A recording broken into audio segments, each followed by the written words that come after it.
Greetings, everybody. How's everybody doing? All right, I hope everybody's doing well. Everybody is enjoying their Friday.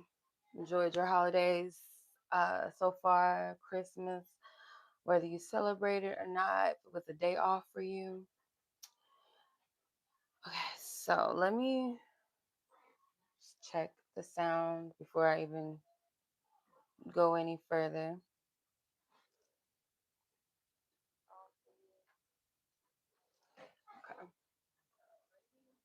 Okay. All right. Sounds good. Okay. All right. Yeah. So hello everybody. Greetings, you guys. So we have a dope reading tonight. A little bit different. I know I typically do my Ghetto Fairy Fridays on a Friday, obviously, but I just wanted, do something a little different. So I mean, I guess it's a form of Ghetto Fairy Friday, whatever. Um, but yeah, greetings, welcome everyone, whether you guys are tuning in on the live or the replay.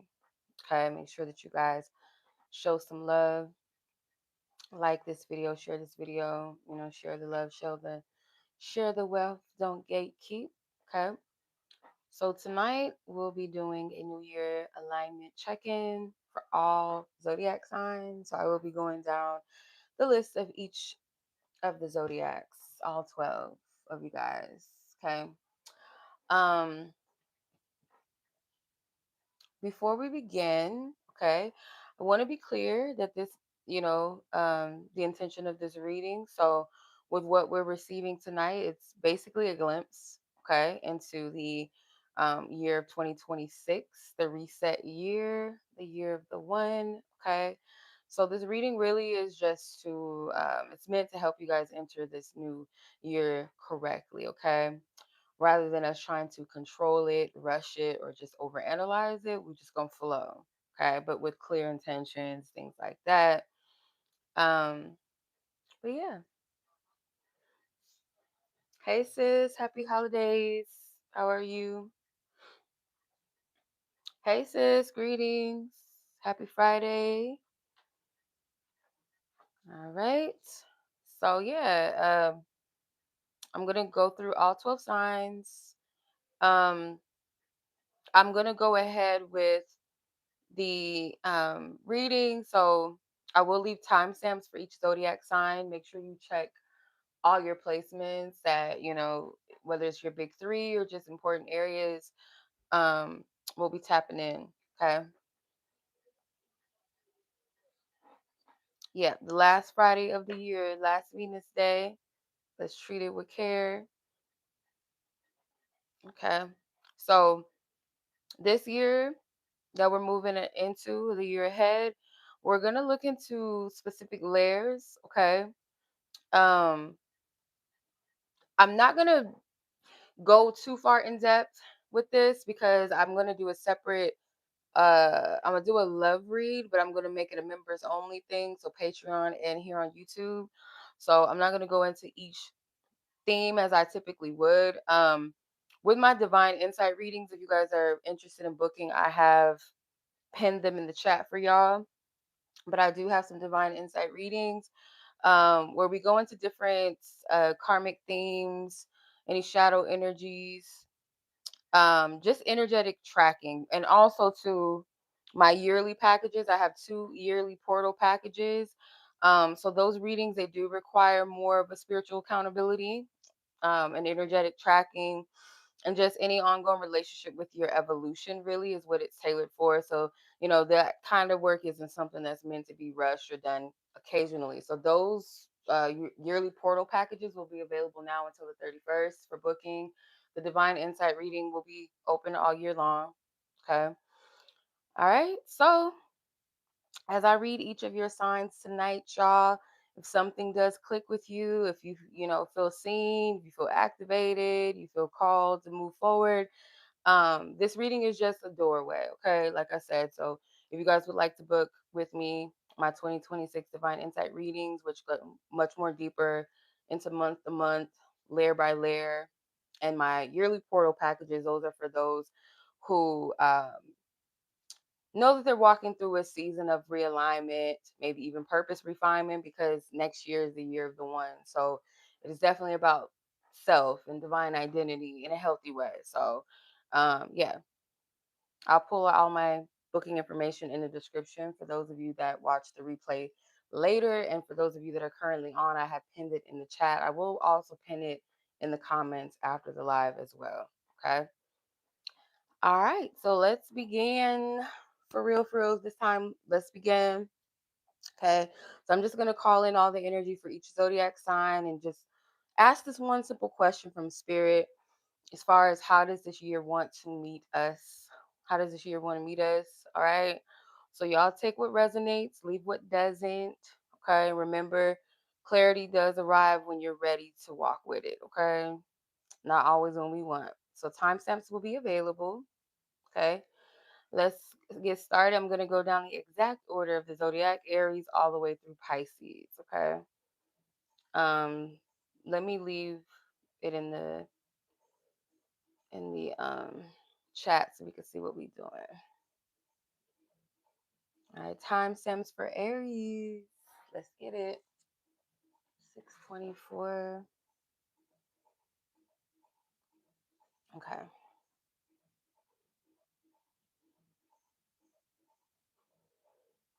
All right.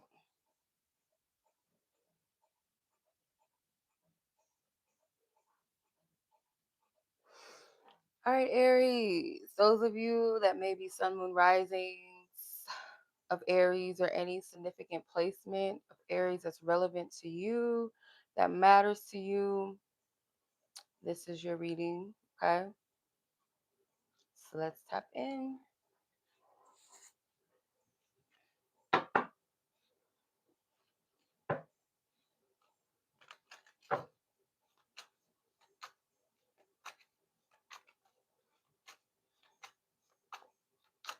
Aries. Dreams. Head. Holy text. Wow. Okay. Bluebird. Let's have a lot of cards. Dance. Crocodile. There's so many messages trying to come out for Aries. God damn. Spirit, stop. Thank you. Gosh. All right. I don't know if I need to pull tarot because look, all these oracle cards came out. Um, Noticing there's a lot of fives, a lot of fours, some nines, threes, and you have one with shift.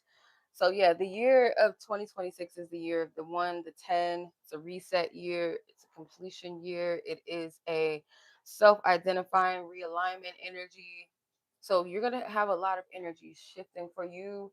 Specifically, I would pay attention to your dreams. I feel you're going to be getting a lot of downloads, things that you should write down, a lot of things that are being communicated to you, some things that you may be guided to share, um, something that has like a tracking energy, like not tracking in a negative sense, but like let's say uh text, such as like Twitter or X as they call it now, threads, something where you can see it typed or text. Okay, like it's something that's available, something that you can always refer or go back to. But it seems like it's written first, like something either you type it on your phone, like in your notes, or your iPad or whatever device you have, like you're typing it and or writing it, and then I'm getting like public sharing.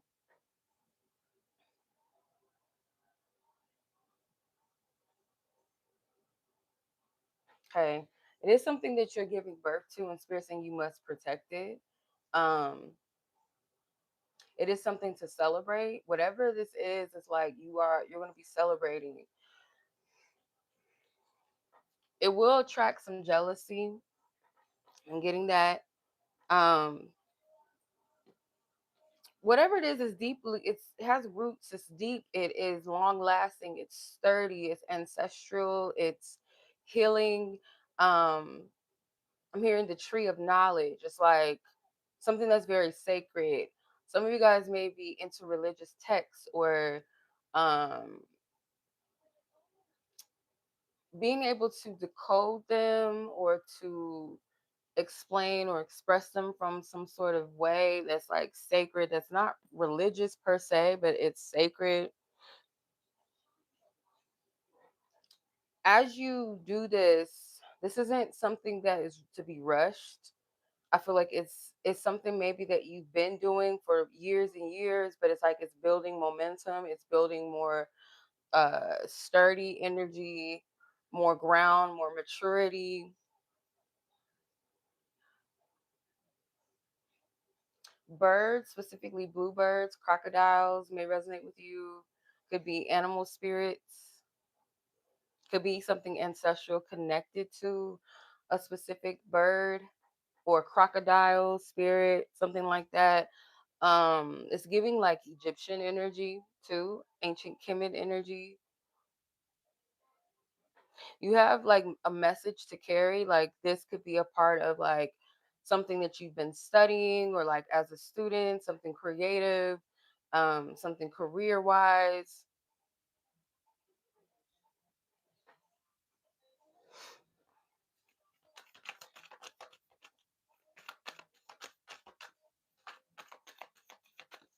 Aries. Ooh, Ace of Cups. This is a blessing coming through. Joy, peace, something that gives you a sense of peace, something you can trust. It's coming from God's source. It's a divine gift.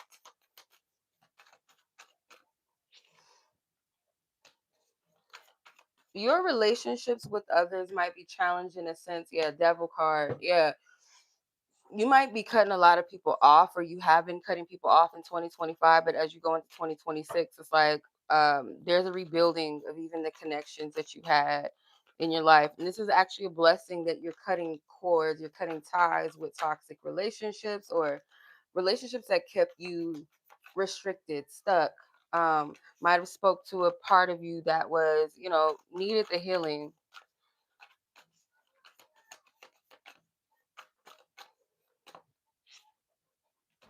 Spirit wants you to take your time, like with things that you feel dedicated and devoted with, or by relationships, connections. Like, don't rush anything this year. Take your time, pace yourself, especially if it's something that you um, feel a sense of protection of or importance. Be loyal, stay disciplined to the things that are right for you. And that comes with taking your time and with patience.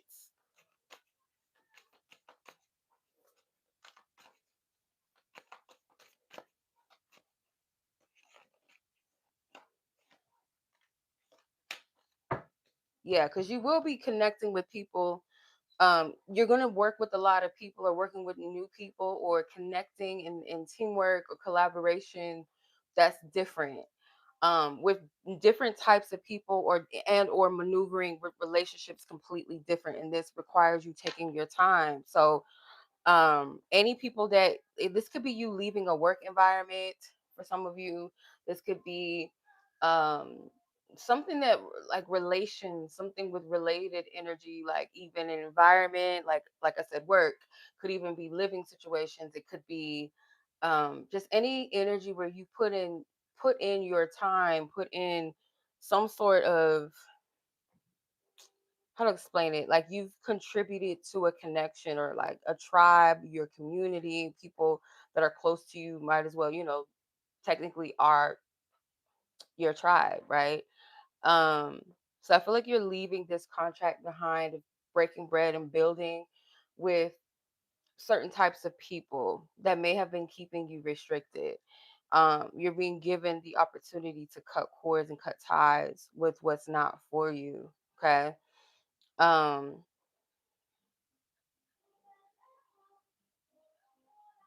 yeah.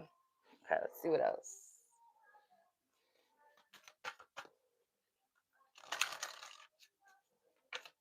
Aries energy for 2026.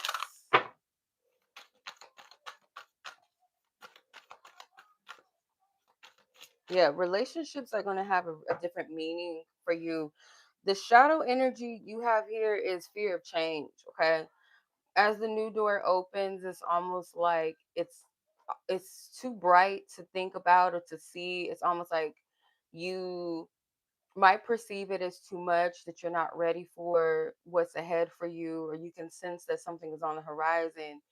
um it's not really Aries. Like, Aries people usually is like real bold, real confident, you know, but this is calling you to a new energy. Okay, it's unfamiliar territory. The card says fear of change is natural, but remember that growth begins where comfort ends. So where environments, especially something with environments, like you're, it's almost like leaving home, and going out into the world as an adult, as a young adult, right? Like you're graduating out of, child energy into adulthood, right? But this is a different type of level of energy. So I feel like you can sense that, okay, there's something about this year that's really to, holding me to a different level.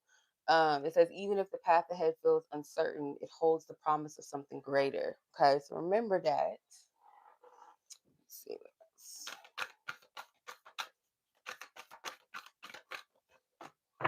The eagle feather with sword. Yeah, eagles are very independent. Okay, they can represent that um energy of the first house, this independence, your focus, your discipline, um because they are very independent birds, and they can withstand tough conditions. They they flock with their own kind. So this is not about discrimination and things like that, but it's more so of a vibrational thing. Like, I only fly high with those who also fly high on high vibrational energy. We have something in common. We're all independent. We all have our own mind. We're ambitious. We're disciplined. We're focused. You know. Um, so the eagle spirit could also represent your energy this year. Okay, there's a bluebird in this card, ironically. Matter of fact, I believe this is a hummingbird. So hummingbirds could be significant, eagles could be significant, crocodiles could be significant as like your spiritual messenger for the year, or certain parts of the year, maybe certain areas of the year.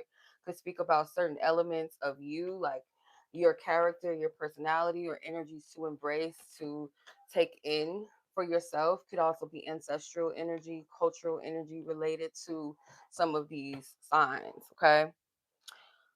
All right. So Aries. Yeah. Before I close out your reading, Aries, tomorrow, like I said, I'll be doing an exclusive love New Year insight reading for all zodiacs, and how it's about to show up for you guys in 2026. So this one will be more so reserved for my Patreon and YouTube members only. We'll be looking at how love actually moves through your year, through love, family, coworkers, spiritual connection, so on and so forth. What dynamics arise, what lessons may come through, including emotional patterns and all that good shit. Okay. So if you are interested, click the link in my bio to join my Patreon or become a member here on YouTube. Okay. All right, Aries. Much love to you. Be blessed. Be safe. Okay. I'll catch you guys in the next one. So we're gonna move on to my Taurus peoples. Okay. It's your timestamp, Taurus. Okay.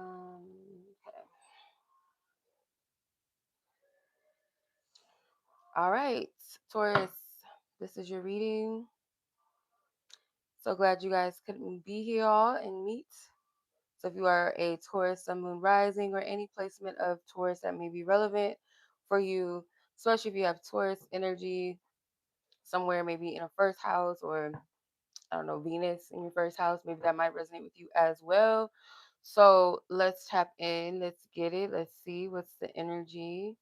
How is 2026? How would 2026 like us to meet? Taurus, Taurus, Taurus, energy, Taurus.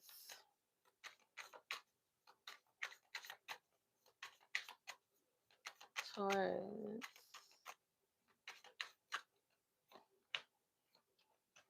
Interesting. Okay. Right. Hopefully you don't get a lot of cards like Aries did, because Aries was like a whole transcript. All right. Kind of, sort of. It's looking like, yeah, okay. Um, your ancestors could be connected to, hmm, getting like Louisiana, getting Africa, different, some parts of Africa that might be relevant. Okay. Your ancestors are a part essential to your path, your journey. Very much so, I feel you connect with your ancestors. You, yeah, you have a relationship or some foundation with your ancestors or ancestral work. Um that they're calling you to shift. They're calling you out. Um Kind of similar to Aries, so you could be an Aries, Taurus, Cups person, okay, born right at the end of Aries season going into Taurus season or something like that, so like late April. um you might have some jealousy around something that you're birthing. Spirit saying be very mindful of what you share with people. um have better boundaries. I feel like your energy does, you have an energy where people are drawn to you, like something about your essence, your aura. You give off a certain essence or vibration that people feel.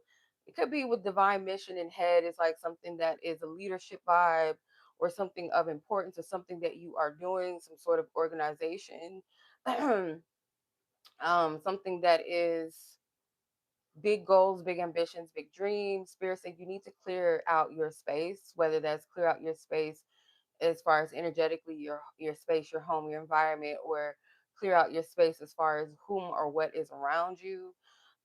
What you or who you allow into your space, in your life, into your heart, into your, your hopes and your dreams, your visions. Like be very mindful and just full of care. Like, whatever you're carrying of importance is like your baby. It's your child, right? Like your energy, like you hold it very dear, very precious. Okay. Let's see.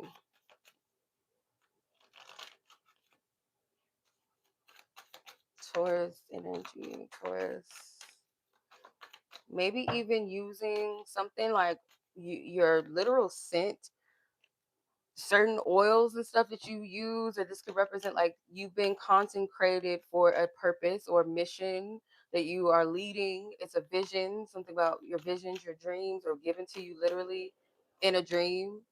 Um, Spirit is also saying like something with smoke, like anything with smoke, like incense or smudging, maybe even using tobacco smoke to cleanse and clear your area, your environment. Yeah. If you have Aries in your chart, watch Aries if you haven't already, because there's like some connection, some messages within that. You have the Ace of Cups, the Queen of Swords, the High Priestess energy. Yeah, this is a something of like this is a gift and an opportunity that you're being given, some sort of leadership energy, but you must gatekeep it. um Hold your energy a little bit more sacred. It's okay to keep some mystery about you, not let everybody into your presence, into your space, just all nilly-willy. It might be a challenge for you to, I don't feel like it's hard for you to hold boundaries, but there's something in regards to like maybe saying what you need to say or how you say it. um but again, the biggest thing is like gatekeeping. Okay, see your presence as a blessing. Okay, not everybody is welcome to the party. Okay, it's not up for debate. You might come into some sort of financial blessing. It could come off as kind of small or just not a big deal at first, or not so much like not a big deal, but it's like it might be taken lightweight, but it's actually something that has the capacity to grow.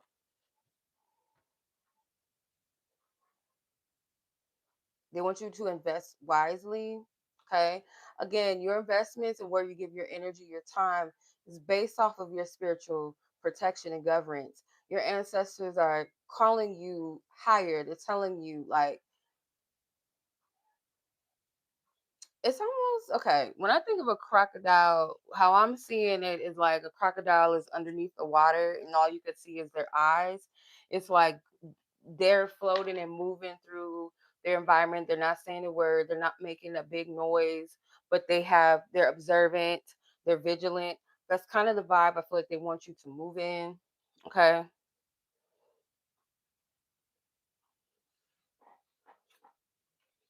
Yeah. I feel like last year, or I should say this year, I'm moving too far ahead. But whenever you watch this, let's say you watch it in 2026, 2025 was a year to show you what you could do. Show you your potential, show you your greatness, show you that you're capable, show you what it do when you dedicate yourself, when you fight, when you don't give up, when you stay focused, you stay disciplined, you beat the odds, you bet on yourself to show you the results of that. That's what 2026 was meant, or 2025 was meant to show you. There could have been a lot of dismantling, obviously as a collective. You have warning, especially for those of you that resonate with serpent energy, dragon energy. This is for you. Okay. It says the road ahead is dark and foreboding, hinting of trials yet to come. This is your opportunity to reevaluate the situation and decide whether or not to proceed. So your guys are telling you to be very careful and mindful. This is not like to spook you.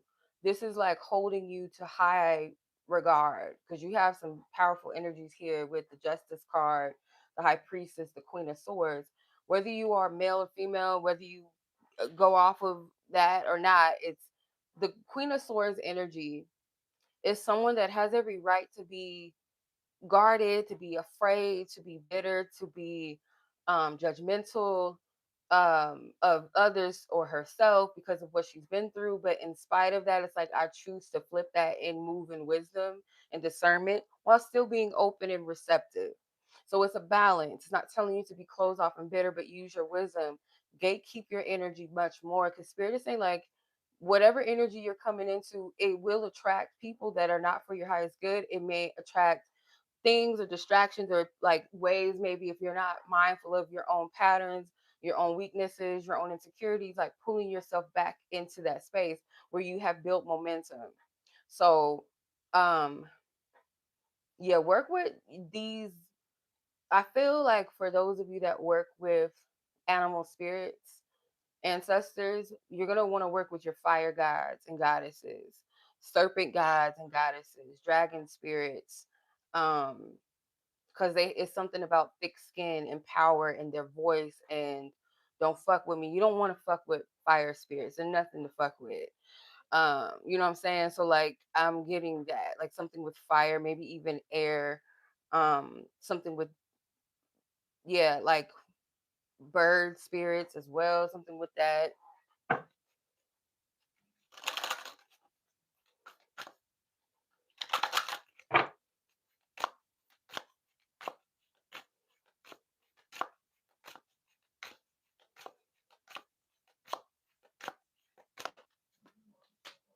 New spirit moon with hope. Beautiful. Yeah. There's hope. There's newness on the horizon. It's beautiful. It's peaceful on the other side. Protect that shit with all costs. Like don't play about that. Don't play about your energy, your spiritual hygiene, none of that shit. Protect yourself. Okay. All right, so like I told Aries, I'll be doing an exclusive love New Year insight reading tomorrow for all zodiac signs. We're going to tap into how love is going to meet you in 2026. So if that interests you, go ahead and click the link in my bio or look out for my community post to join my Patreon, or you can just become a member here on YouTube for the exclusives. All right, so much love, y'all. I appreciate you, fellow Taurians. Y'all be blessed, be safe, be favorable. All right, okay.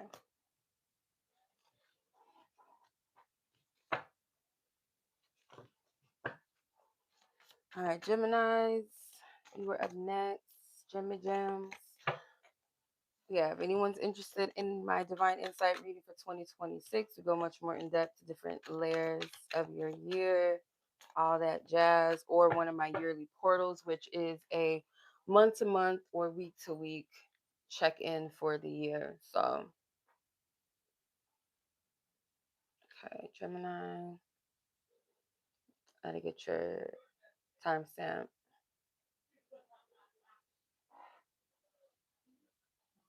30, is that 3015?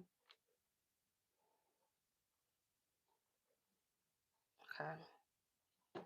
You guys are enjoying this so far. Show some love, show some likes. Okay. I don't know what y'all doing. Are y'all not liking? Show some love now. Okay. Yeah, we're in the 30s. Okay. So Gemini, let's tap in. So if you are Gemini, Sun, Moon, Rising, or any other placement that is relevant to you, Gemini energy, this may be for you.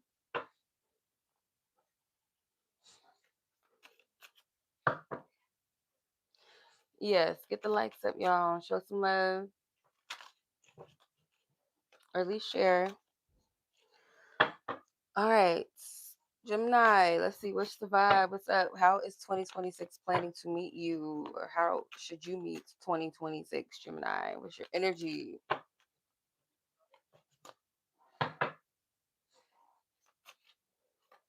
Oh, okay. Intuition, superiority, fish. You might not get a lot of cards like Gemini or Taurus and Aries because they had like cards just like out and about. All right. Okay, so simplistic. You have intuition, superiority, fish, yemoya, protection, and balance with the roadmap card at the bottom of the deck. So your intuition is going to be pretty sharp, okay? Especially if you have like Pisces in your chart, I'm getting, or like you have water in your chart. Specifically Pisces, some of you guys may resonate with yemoya's energy, the water, the ocean. You love uh, water creatures. Maybe you work with water spirits or you have like a specific placement of Pisces. I keep getting specifically in your chart. Um, you're going to be very in tune with your emotions and the emotions of others. Um, you're very sensitive, okay, in that regard. So, Spirit is saying to ground and protect your energy with the protection and balance. You could also have some Libra in your chart as well. So, you have a good sense of judgment and character. Um, you're going to be spending time at the water or feeling guided, and that is because that's where you find your balance. Um, trust your intuition on this. If you feel that pull to go to the water, to the beach, to the ocean,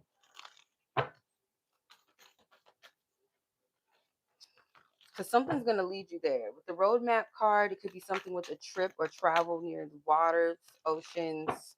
If you've been feeling guided to go fishing more, this is your call to do that. Something with boats, like a boat trip or something too, a boat ride. Um, yeah, something with boat. Maybe you might take a cruise. Some of you guys might be guided to take a cruise somewhere. Getting Brazil, something with their food, like a fish dish, Brazilian fish dish or something that might be significant. Um, or maybe you might want to incorporate fish in your diet, but like you might be drawn or gravitate towards like Brazilian dishes or something, like with fish. Let's see what else. Gemini.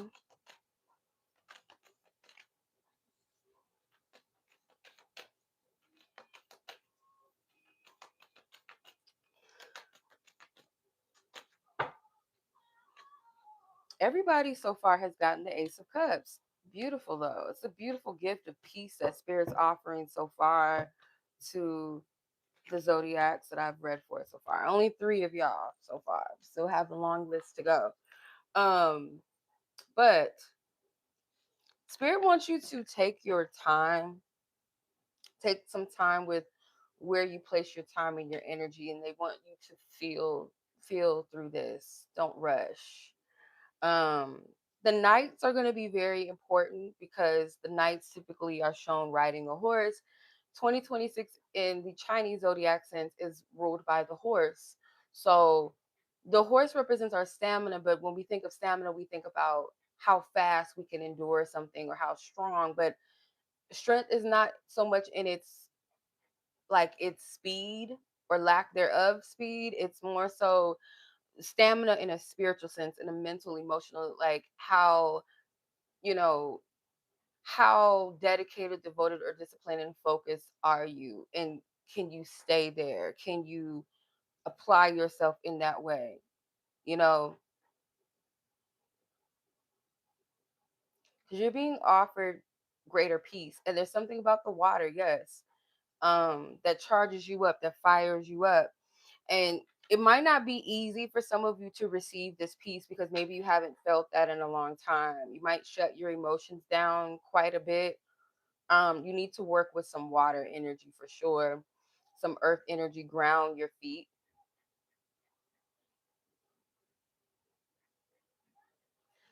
There could be a feminine energy that is very supportive of you, that keeps you going, that supports, could be like mother, grandmother, aunts or auntie, sisters, friends, girlfriends, wives, whatever resonates.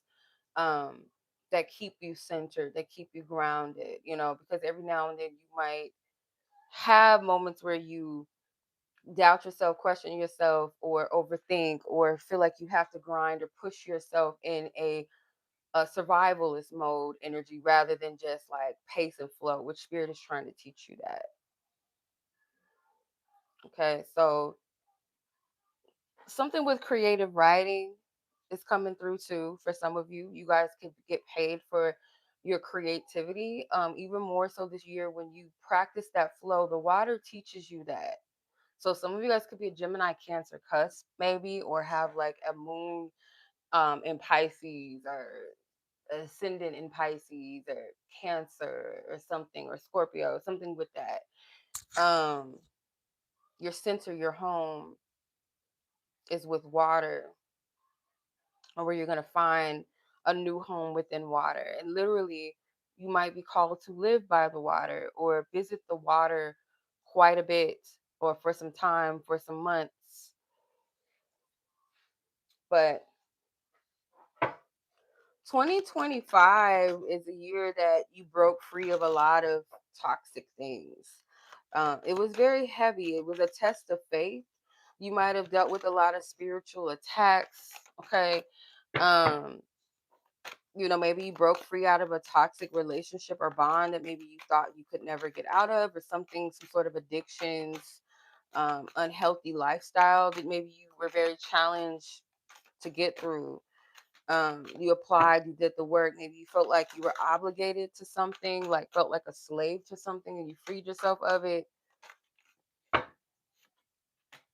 spirit world. Wow. Yeah. The divine speaks to you very clearly. Some of you guys are seers. You have psychic abilities that are quite strong. Um, some of you guys may resonate with the raven, or like kind of, when I say dark, not like negative energy, but dark is like very alluring, very mysterious, very wise, subconscious beings like ravens, snakes, um, sparrows, falcons, or vultures. Deep, deep, like mystical creatures, like underground, or water spirits that live beneath the water. There's something like you might resonate with things like that. The spirit realm is communicating with you, whether through symbols, synchronicities, or inner knowing. Be open to receiving connection and support from guides, ancestors, and loved ones beyond the veil. Okay.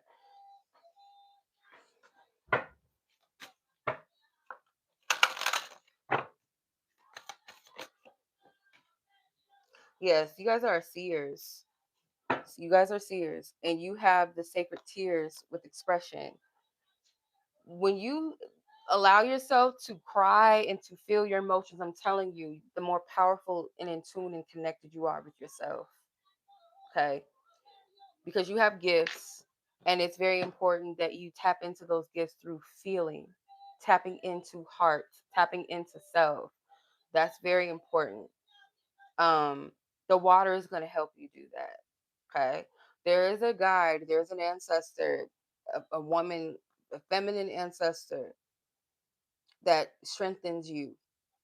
It's giving mother, a grandmother Willow, like from Pocahontas. It's giving that vibe, like she comes through as a tree spirit that grounds Pocahontas, centers her back. In this instance, it's water for you. Okay.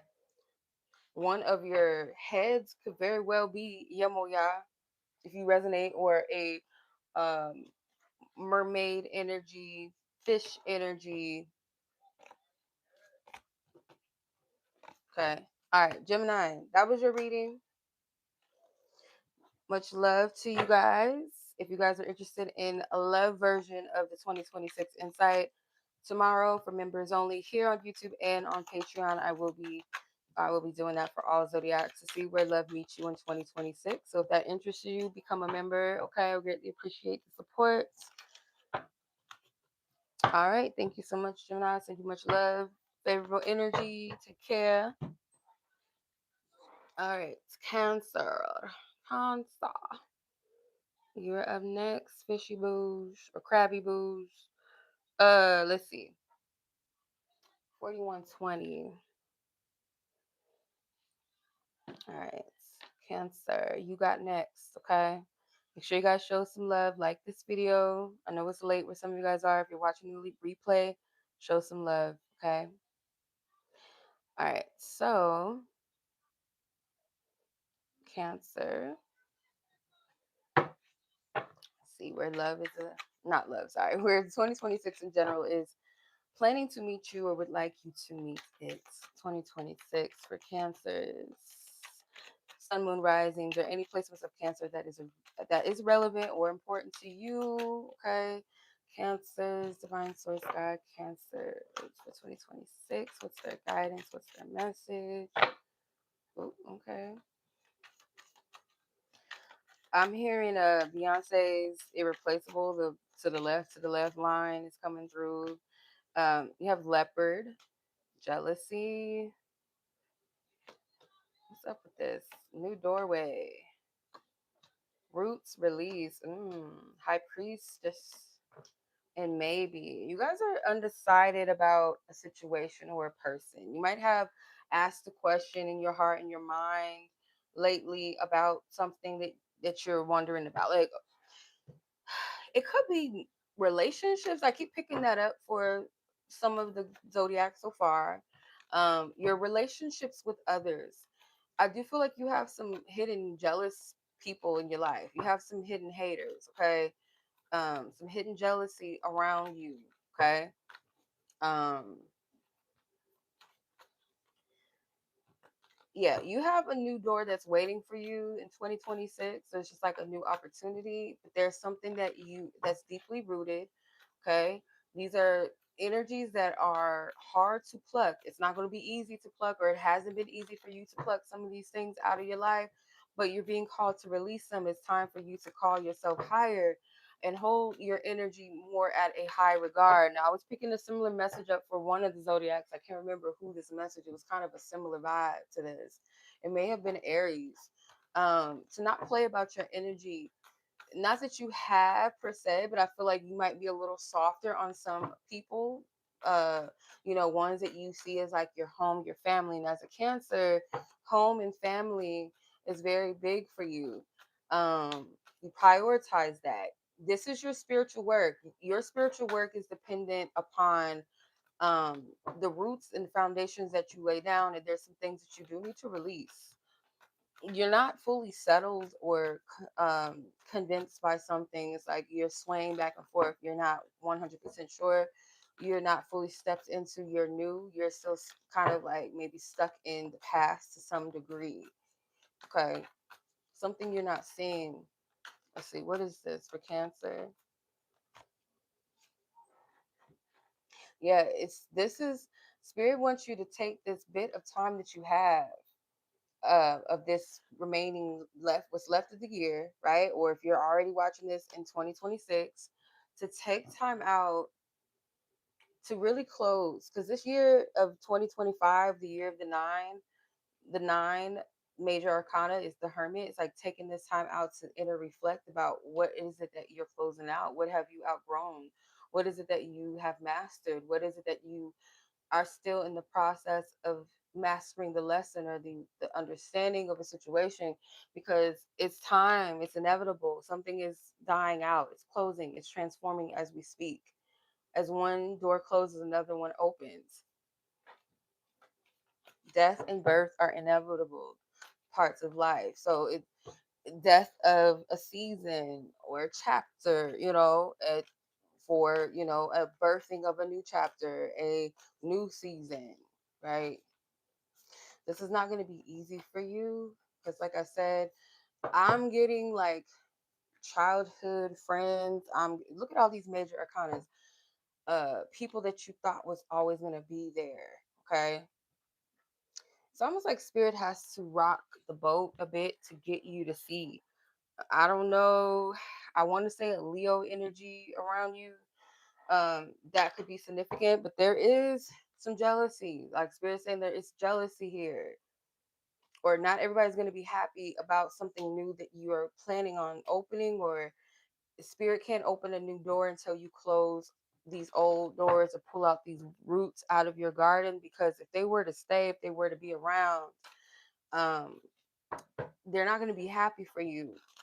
You need to trust your intuition on something that you're not trusting yourself. So what actually is an opportunity or blessing for you in this year of 2026 is whatever it is that you need to dismantle. The dismantling of whatever it is that's happening, it's not a negative, it's actually a positive. It's something that's actually blessing you, that's creating space, it's clearing the way, clearing the path for you.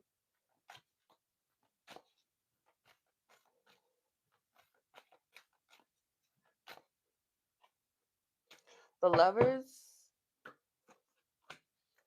Ten of Swords. They want you to make the decision from your heart, not from your wounds, not from trauma bonds, not from fear, obligation, but from truth. Okay. You have some I sort. Get that. Could you try again? Girl, Siri, I didn't call you, sis. Okay. I can't stand when Siri do that. She don't pop up when I need her, but she just be like, hey, being nosy. But anyway, no. So I do feel like you have this supportive energy on the other side that's like nudging you, showing you they can't fully intervene, but they will show you things, they'll plant certain things for you to see or to hear, or someone will be divinely influenced to express or communicate something that you need to hear, right? And this is meant to help you influence.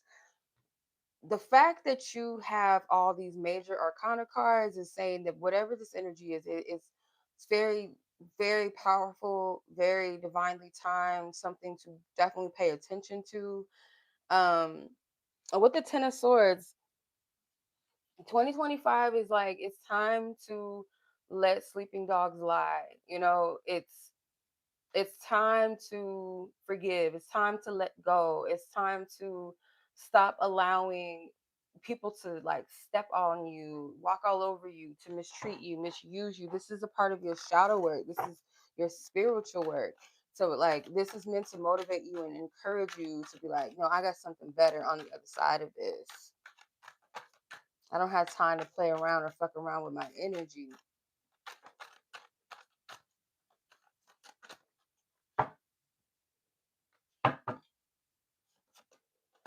Yeah, improvement. Okay, so you have improvement is already underway, even if it's isn't obvious yet.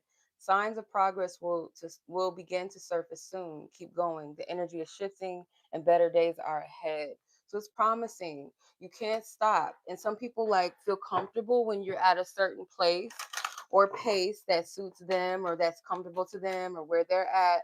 And the more you elevate, it does require things in spiritual work that sometimes isn't always easy, that's not always fun, or it hurts sometimes, where some people don't have that same level of confidence in themselves, or that level of faith in self, in their journey, in their path, or their divine team. They don't have that spiritual connect, so they're not going to choose to evolve or to level up. They're comfortable, and this is like people that you have deep roots with, but that don't mean that they're for you. You know what I'm saying? What else do you want Cancer to know? Because this is about healthier energies. When you move out the people that are the weeds, you can see where the growth is and where it's not. So you have the Earth Mother, surrender.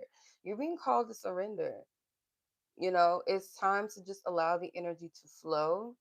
To some of you, your hair, something like you need a hair wash, you need to wash your hair with sacred purpose and intentions. Could be with like some ocean water, something ceremonial, or some rosemary water, something that's meant to cleanse, some coconut water, um, a head wash, hair wash, cleansing your energies, your antenna,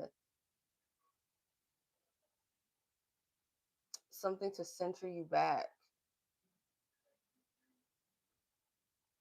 Your feelings, your energy, like when you tap into your emotional realm, that is the portal that you exist, that you dwell in. Um, yeah, feel like you're going to be very tapped in tune within your emotional realm. You know, you're filtering through what's yours and what's not yours. And I feel like you already do a good job at that, but sometimes you can project other people's bullshit onto yourself and take it on, and sometimes villainize yourself for the sake of others, and that's not healthy. Okay. So I'm sending much love to you, Cancers. I hope that this message resonates and is helpful. Be blessed, be safe. Okay. And I will catch you guys tomorrow. If you guys are a member or become a member of YouTube or my Patreon, where I'll do like an exclusive energy of love, how love plans to meet you, your relationships, your connections, and all that good stuff. Okay. But if you like your own personal divine insight reading for 2026, the links are in the description, the chat as well, or in the comments. My yearly portal packages for those of you that need something more extensive, more um, something consistent. Okay. So all of that is pinned in the chat, comments, and description box. Much love. All right. That was Cancer. So now we shall move on to the Virgos or Leos. My bad. Sorry, Leo. Leo, where are you at? All right. 5249.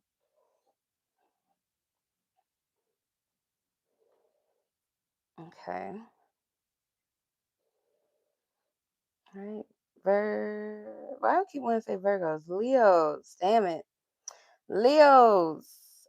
Happy Venus Day to you guys. So we're going to tap into how 2026 wants to meet you, or you meet 2026.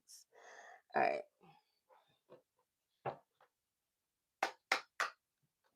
Leos, whether you're a sun, moon, rising, Leo, or any significant placements or relevant placements for you where Leo is at the forefront, this message may be for you. And you guys are free to check out your other signs if you're watching the replay, or if I've already done the signs as I'm live, you guys can always check back. I will have timestamps too. If you guys don't know already, I'll have timestamps on the replay. You should already see them, have them. All right, Leo.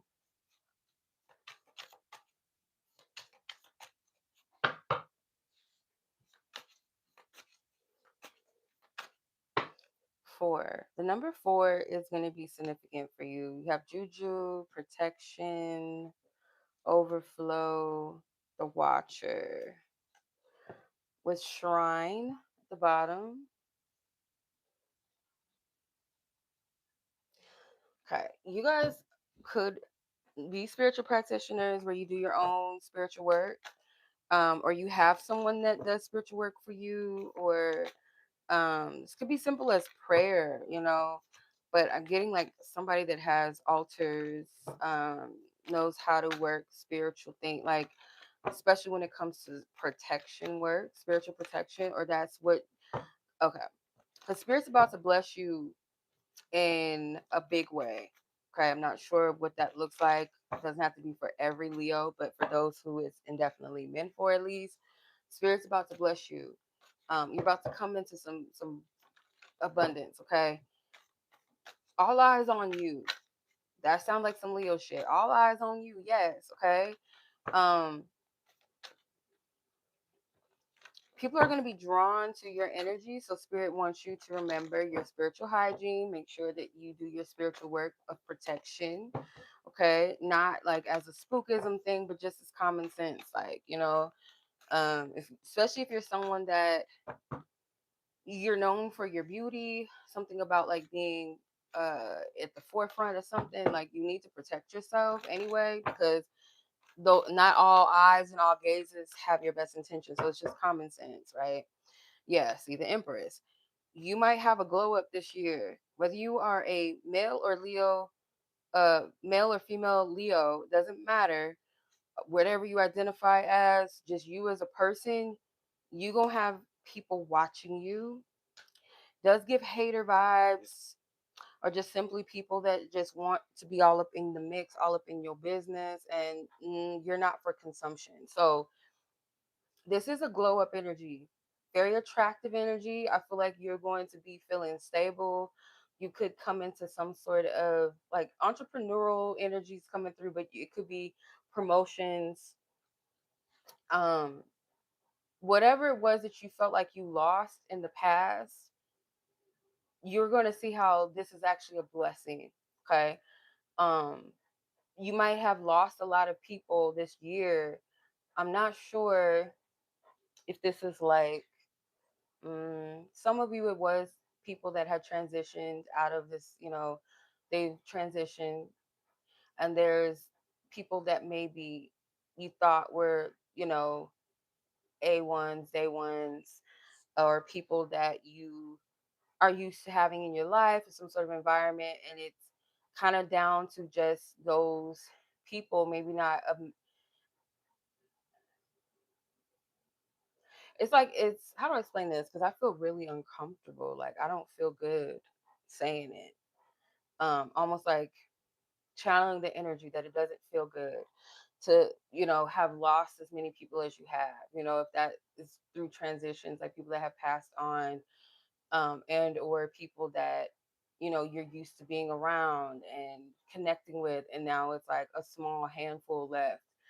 um those that are there, it's like it's showing you the people that are supposed to be here with you, or if these are foes or work environments, it's like whatever's around is what's supposed to be. And it may help you to see like what truly is there, who is truly in alliance and allegiance, and for, true connection and partnering with you.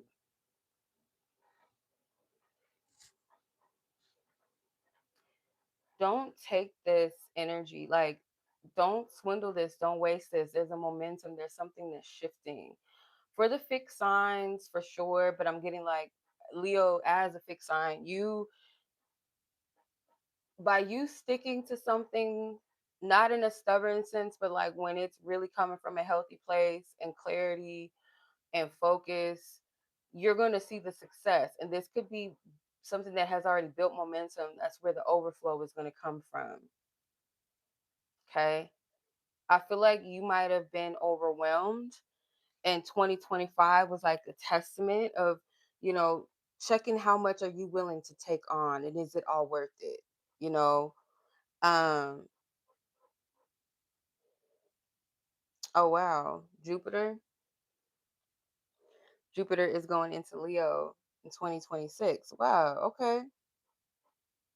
So that's blessed energy for sure. I feel it's pretty much in alignment as far as I feel like spirit has to remove certain things out the way because you wouldn't have done it It's like something that had to make you uncomfortable for you to like say, you know what, fuck it. What do I have to lose? It's given that. Like, how much are you gonna take? How much are you willing to carry? Sagittarius should have taught you something along the lines of that for sure.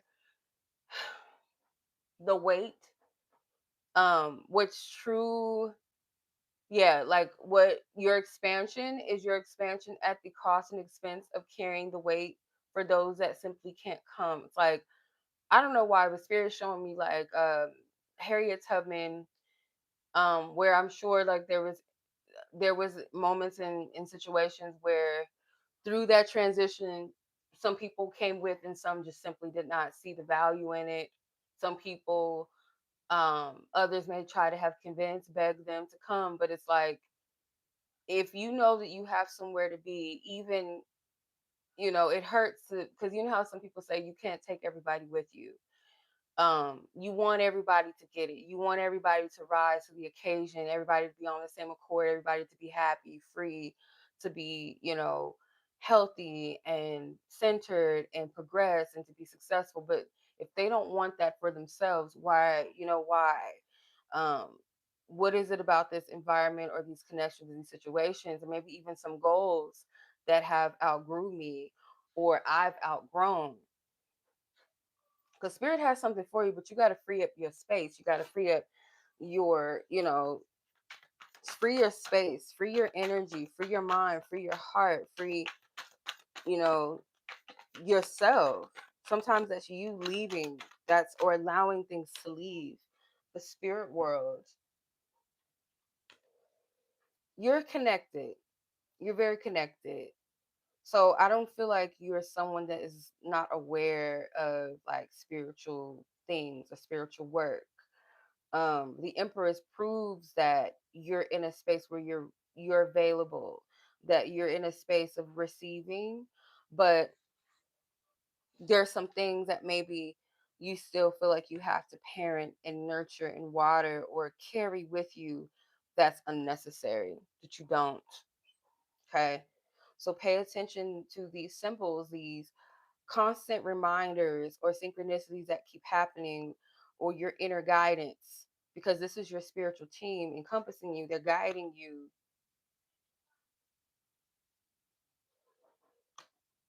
I want you to keep record of something too, something about keeping record, or you already do keep records, or journals, or it's like, I remember, I don't forget things. I remember who and what, who was there, who said what, how they treated me. So you have the star nations with ancestors. You must get more in tune with them. Your ancestors are, they might, you might connect with star constellations and things like that as your ancestral work, like ancestors that correlate with the moon, with Mars, Jupiter, um, what those planets stand for, the days of the week, what gods, what goddesses, what who connects with those. That might be the path for you. Okay, that's one way to work with ancestors is through planetary magic, planetary guidance, beings that are associated with certain constellations or whatever, planets. Um, yeah, yeah. So it's like Venus energy, goddesses, ancestors that deal with love, self love work, reflection, beauty, things like that. Okay. All right, Leos. So that was your reading. I'm sending much love to you guys as always. I will be doing a love read for 2026 in the same form for all Zodiac. So if you're interested, it will be members only here on YouTube or on Patreon. If you're interested, click the links, join, and we'll be tapping into how 2026 plans to meet each Zodiac sign. So much love, y'all. Be blessed, be favorable. Let's go ahead and move on to Virgo.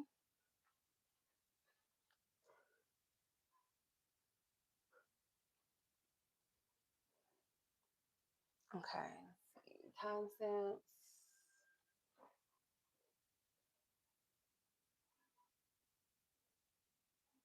Okay. All right, Virgo. So we're going to tap into how does 2026 plan to meet you. Okay. So we are on Virgo. How does 2026 plan to meet Virgo?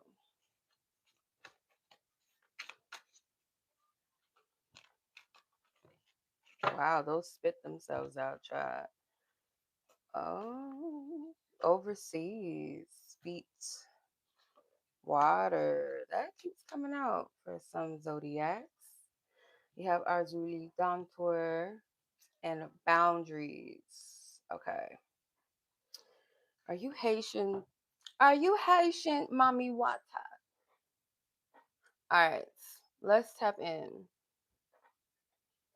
I love this for you. So, some of you guys, like one of the zodiacs, you're going to be called to go to the water.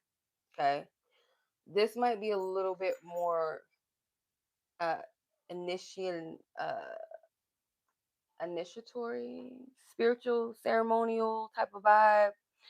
Um, hey, Tawanda, how are you, sis? It feels like, if not initiation, it's like reconnecting with something sacred that you already are connected to, that you are well aware that you're connected to. I'm getting straight up that if somebody tries to get you to pay for some type of spiritual initiation work, or I'm gonna get you, something with, no, you're being cautioned not to do it. It's like a protection thing. Like, you don't need, this might be controversial because a lot of people, are initiated. Some believe that you have to be initiated. I do believe that you must be called to certain things, spiritual work, spiritualities, systems, um, different denominations, whatever, or ancestors, deity, things like that. Like, you have to be spiritually called to those things. Yes, it's bloodline. It's a lot that goes into this. There's different layers. But one thing that I do believe is that humans, like, put too much of an emphasis and control on spirituality in a way to where it feels, how to explain it, because this is not every circumstance, because there are some practices I do believe that it is a cultural thing, that it just makes sense, like, why not everyone should practice certain things, right? How it can be contradictory for some people to practice something that one's ancestors used for their survival, their protection against you know what I'm saying? Things like that.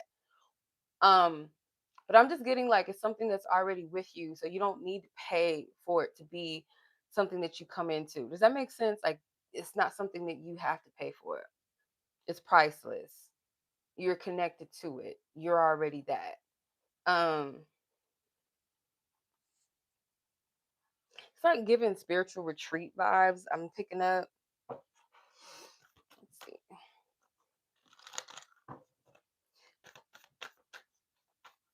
Someone is being called to, like, go to the water and put their feet in the water, like, get in the water, connect to it.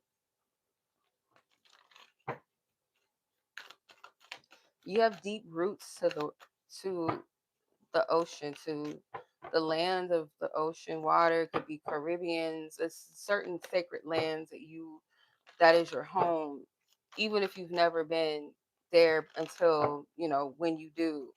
Um, Somebody's being called to, like, a homeland or something. Let me see. Yeah. I would share this dream with y'all, but I don't feel led to. I'm gonna leave that alone.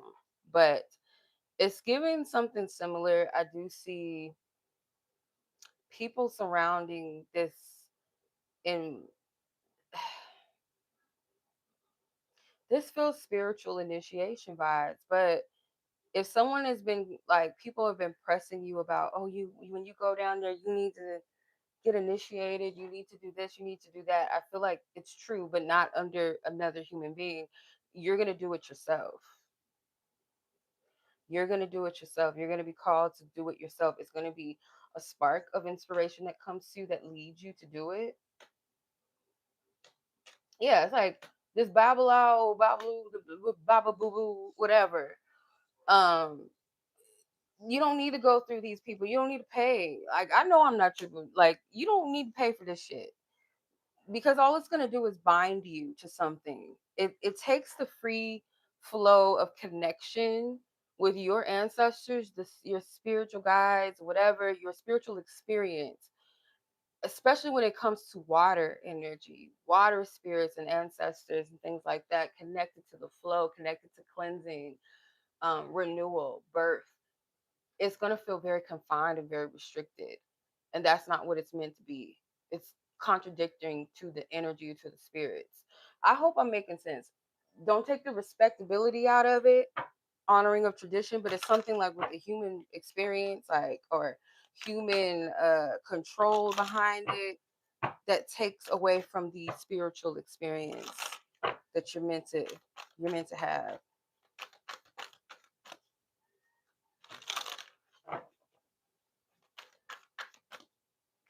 I don't know, just get like some sort of group that's like, oh, we're all a part of the house of so and so, and you should be a part of it. But they have somebody that they follow, someone that they report back. Like, I just don't like it. I'm just getting like, that shit ain't necessary.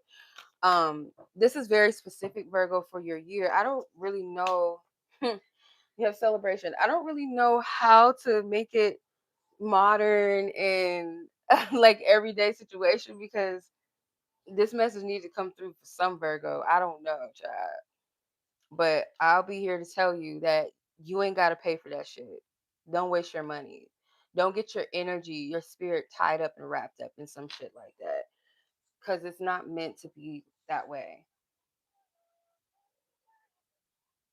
So, celebration card, so New Year's, right? So New Year's Eve looking, right? So, literally, you could be celebrating. Okay. You might want to celebrate, take yourself on a vacation, take yourself on a trip, or do something spiritual, connect and tune back with yourself.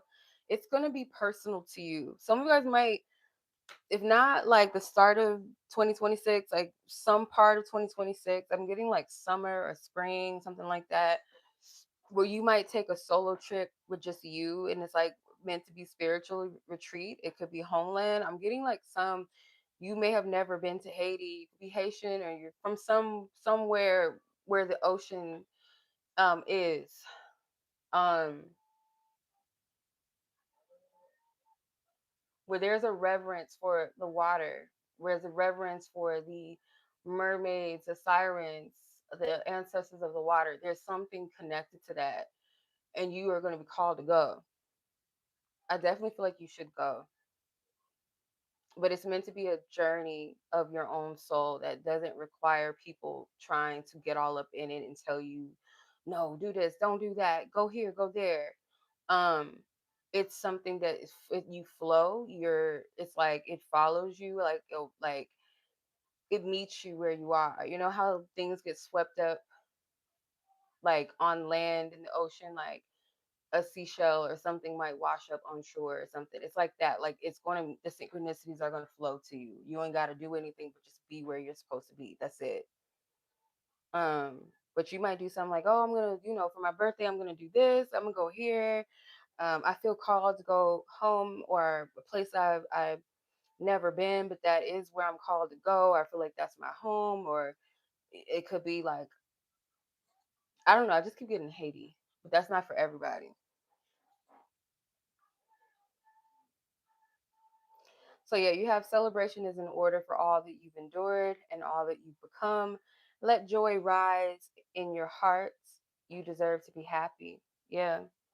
Remind yourself of that. You've come a long way. Um, I feel like you enjoy company and family, friends, partnership, but there's something about you feeling like you freed yourself of something. And this is why I feel like there might be that temptation where it's like these people try to, get you to be a part of some sort of coven or initiate it into something. When you've already freed yourself, you're sovereign in your own energy, you cut off whom and what you needed to, and this would only bind you further. Don't do it. Don't even bind your money up in that type of shit. So you have soul retrieval, yeah, wholeness. You've done a lot of spiritual retrieval, and I feel like you're going to continue to do that in 2026. So again, it's very important that this is a silent journey. And owl spirits could be relevant and important to you as well. Okay. You freed yourself in 2025. You've done that work to unbind yourself of whatever you needed to, not to pull yourself back into being bound. So just keep that in mind. All right. Much love as always. I appreciate you, Virgo. I hope that was helpful. I need to get some water, y'all.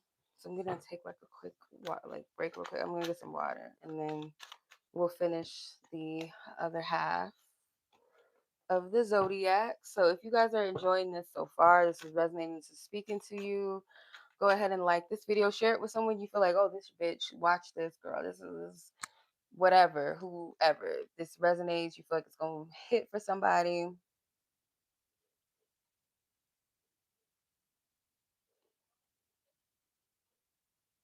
Okay. But yeah, I'll be right back. I'm gonna get me some water.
All right, thank you all for your patience. Okay, so we're gonna get back into the groove and everything. So we'll be tapping into Libra energy next. Okay, let's tap in, let's get it. Let's get your time stamp, Libra.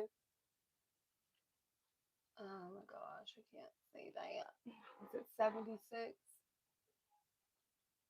Hold on, I can't see this number at all.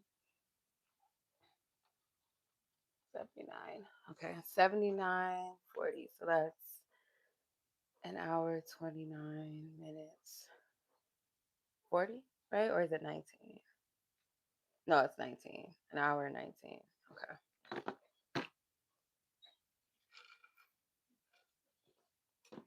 Okay.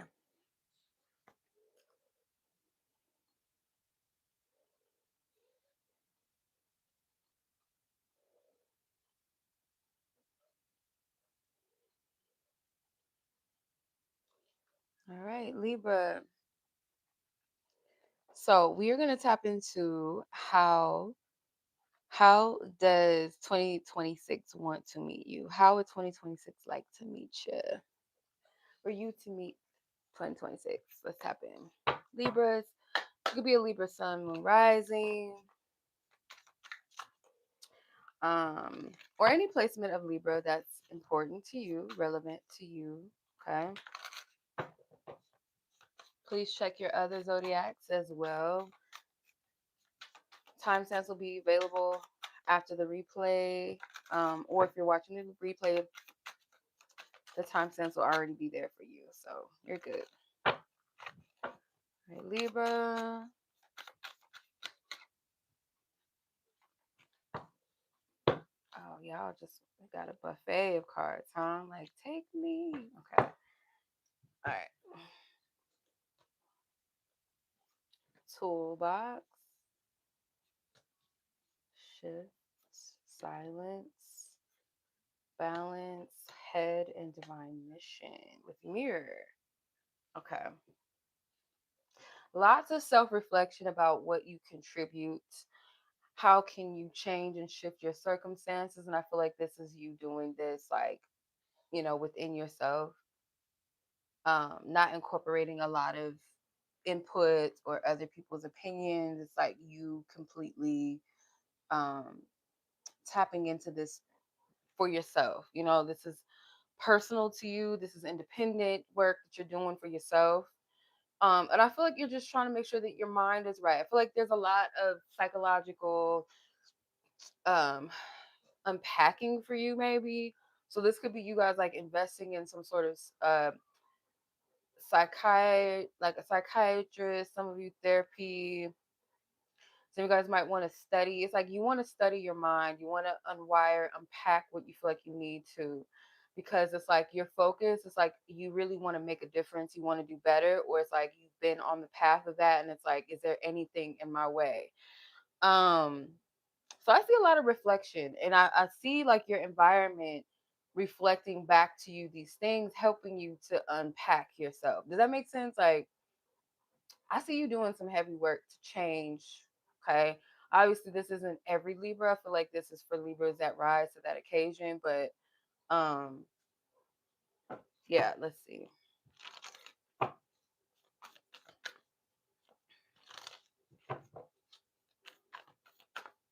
Yeah, the way that you think is gonna be completely different.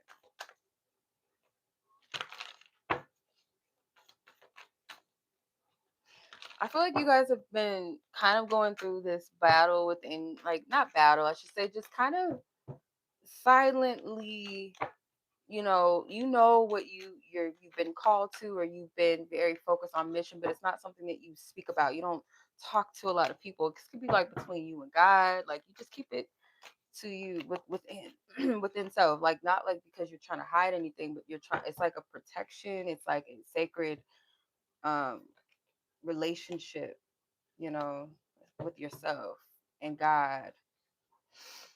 Mm, okay. I don't know. I get like you guys are doing that thing. I just feel too like you have two pages, page of wands, page of swords, that it might not be easy like to confront yourself always. I feel like you're even aware of like some of like your ego, like your blocks within yourself, like how you could be your worst enemy sometimes. Like, you're aware of this. In 2026 is giving this vibe like I'm starting fresh, I'm starting new, I'm reintroducing myself, I'm getting to know who I am. and I love it. I like it. If that means I have to move, if that means I have to go somewhere I've never been physically and or spiritually, I'm going to do it. Yeah, this is like I like this. I like it. You got the death card at the bottom. So you are going to be like a new person.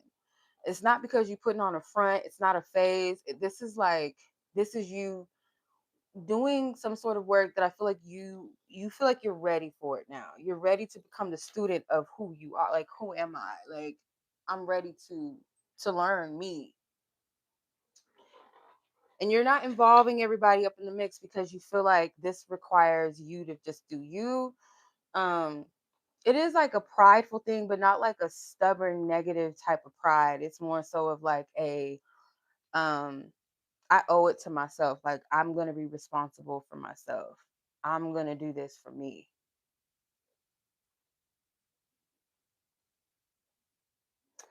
Yeah, I'm gonna do this for me. This is my progression. This is my healing's work. I'm gonna do it. This is my soul work. Because I have plans. There's something that I want to do, with my life or myself. I want to lead as an example. Um, I see some of you guys maybe wanting to, because I kept picking up studying. It could be literal, like you going to school for something, or just like you taking time to learn about yourself in different ways. Which either way, you know, yeah. Okay, this was pretty straight to the point now. Really, really, really straight to the point. Because some of you guys feel like, it's time, like something about money. Like maybe you might be learning to be more responsible with your money. Feel like you're a generous person for the most part. At least most of you, like you're generous. You give back, not just financially, but you give back. But like when that blessing returns itself to you, it's almost you might have a bad relationship with money or receiving, like you don't know how to receive. When you do receive it, you might spend it too fast, or you just don't feel like you're worthy of some sort of receptivity. I don't know. So maybe your relationship with money, you're focusing on that. Yep, look at that shit. Major shifts. Major shifts. So you are throwing away, I'm hearing the Bible scripture of like when I became a man, I threw away my childish ways or something like that. Or woman, regardless, or person. As I became an adult, I threw away the childish shit. I'm done. I'm good with it. I want nothing to do with it. I'm over it. I've outgrown this part of myself. But I'm still keeping some sort of wits, adventure, some sort of lighthearted energy about my journey.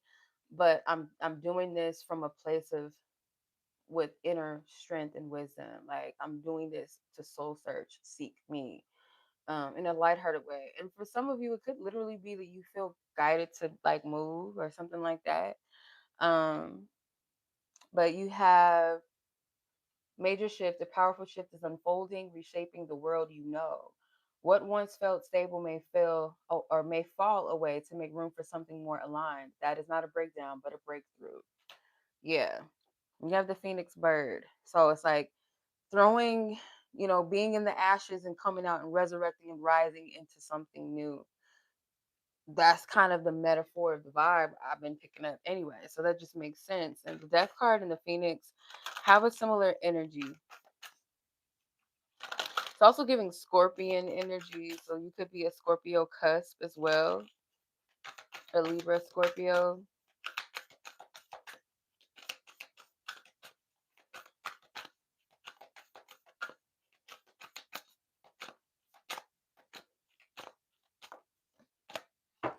The shawl dancer with wilds. Yeah, this is your energy. Okay. The year of the one or the 10, because this card is the 10th card in this deck, and 2026 is the 10 or the 1 year, the reset year. Um, I feel like there's something to celebrate, and it's like you're coming out energy, like you're coming out of hiding of who you are in some way. Okay. Um, this is a fresh beginning, a fresh start. Okay. You're breaking yourself free out of some conditioning of who you've been told that you needed to be. Okay. Because it's been keeping you stuck. It's been keeping you oppressed. You're colorful. You're meant to embrace yourself. Your identity is colorful. Who you are as a person is not meant to be restricted into a box. Okay. Your form, your shape is free formed. It is unique. It is you. It's, you know what I'm saying? So yeah. For some of you too, I'm gonna be real. This feels like also like something about sexuality as well, or identity, how you present yourself in the world, um, not being afraid to show some part of yourself. And it doesn't always have to be like anything with coming out in that way, but coming out is like I hide the fact that, you know, I feel called to certain things, or even hiding certain gifts about yourself, certain talents, your story, um, things that you've gone through, um, maybe, certain diagnoses, you don't want to share that with people. You might be shamed, but it's like something about, and you have every right to protect and hold sacred what you feel like you should. But when it comes to like you wanting to share, but you withholding that because of the fear, you're breaking free from that. Okay, so that's your reading, Libra. I hope that was helpful. I will be doing love readings for 2026 for all zodiacs tomorrow, exclusively on Patreon or for my members here on YouTube. So if you're not a member on either, um, you guys are free to join.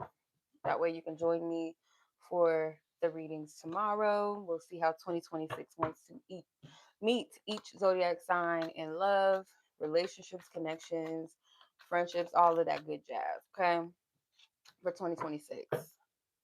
All right, so much love to you, Libra. Thank you guys so much for being here. Like this video, share it with someone you feel like it may resonate with as well. Take care, be favorable, and I will catch you guys in the next one. Peace. All right, Scorpio, Capricorn, Aquarius, Pisces, Aries, Taurus, Gemini. All right, 92, 72. So that would be 32, 1 hour and 32 minutes.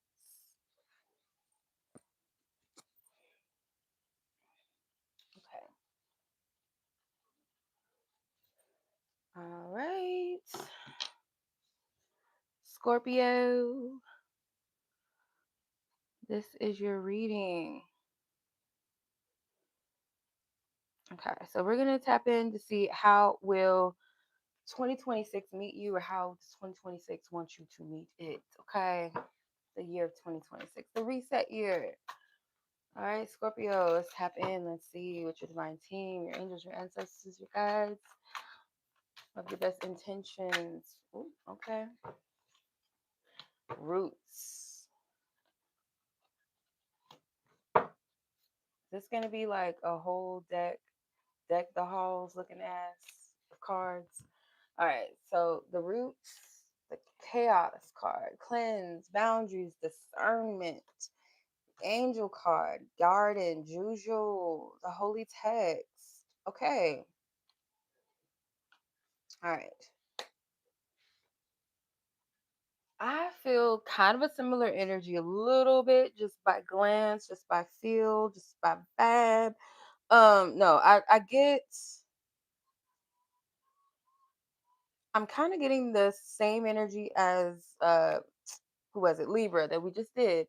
Kind of this vibe of a detailed, kind of just going real deep into yourself. So like the roots card is like tapping into the root of a situation, the genesis of certain things that may have been um kind of just not serving your path, that caused more damage than good, and finally deciding to clear those kinks out of your garden, pull the roots up from out of your garden, cleanse it, take the weeds, take the chaos out.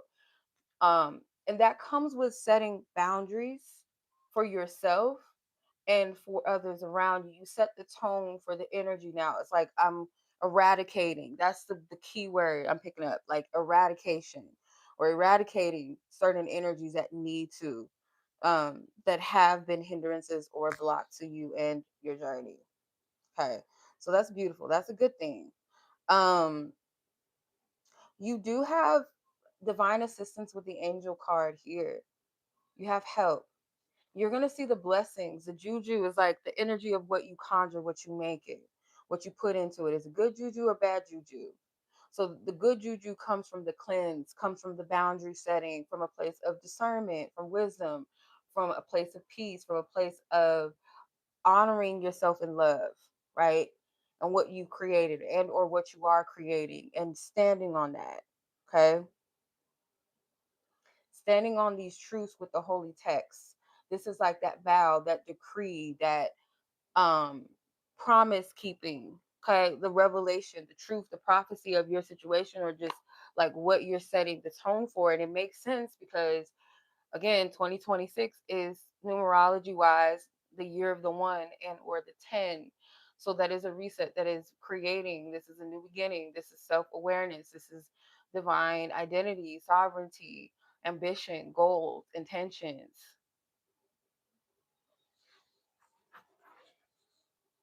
Okay, let's put some tarot on it. Novell, Novi, you gotta wait, girl. You gotta wait.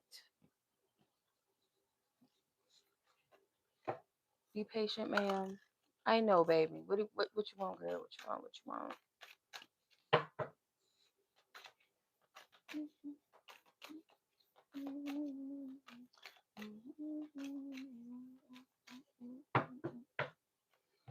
Hold on, baby.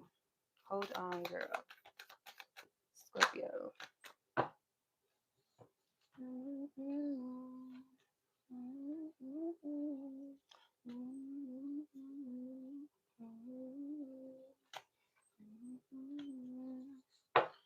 Okay, so you have Eight of Pentacles, the Moon, Three of Cups, Justice, and the Queen of Pentacles with the World at the bottom. This is big girl shit, big boy shit right here. Okay. I feel like you've been putting in the work. This is not something that I get that you'll just be initiating. It's more, um, you have the energy to do it. Maybe at some point it was like you were tired, fatigued. Um, Spirit is saying be careful. Be careful of your own self delusions, whatever that means. Like sometimes where we could lie to ourselves, whether in a way to comfort ourselves, lean into fantasy, or as a means to tear ourselves down and not to think too high of ourselves, not get our hopes up. Like be careful of those type of self deceptions. Okay. Um, Either side is not healthy, whether it's for escapism and fantasy and or as a means to like downplay ourselves and keep it safe, and you know what I mean, because you do have like this energy of like, could be support of people that you have in your life, or you're going to be meeting some new people with the Three of Cups that are going to contribute to like your progress. Like they're actually healthy connections. They stand in the new garden. They stand in that new environment, that place, that world that you're creating for yourself.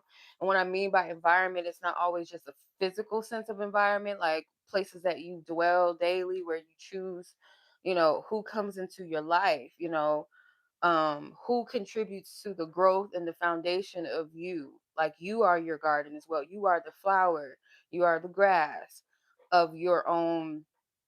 You are the seed, you're the plant, you're the flower, you're the grass of your own garden. So it's you're in charge of the upkeep, the nurturing part of it, making sure that it is in the proper conditions and environment, and getting the nutrients that you're supposed to get, and those that you choose to allow in your garden. What is their upkeep? What is their intentions? That's what's important. Okay. So this is like you seeing the results of your wise choices. And I feel like you do. Like anytime you choose yourself in a healthy way, you start to actually see, like, no, no, the more I stand up for myself, or the more I take time out for me to honor myself, take care of myself, do something kind to myself, hold myself accountable, speak life into myself, or whatever the case may be, or not lie to myself and say, no, we're going to get it together. We're going to do this. Um, you see the positive results of that. And there's parts that we don't always acknowledge when we do set the tone for like healthy conditions for ourselves, our mind, our heart, our bodies, the atmosphere, the people, the connections we have.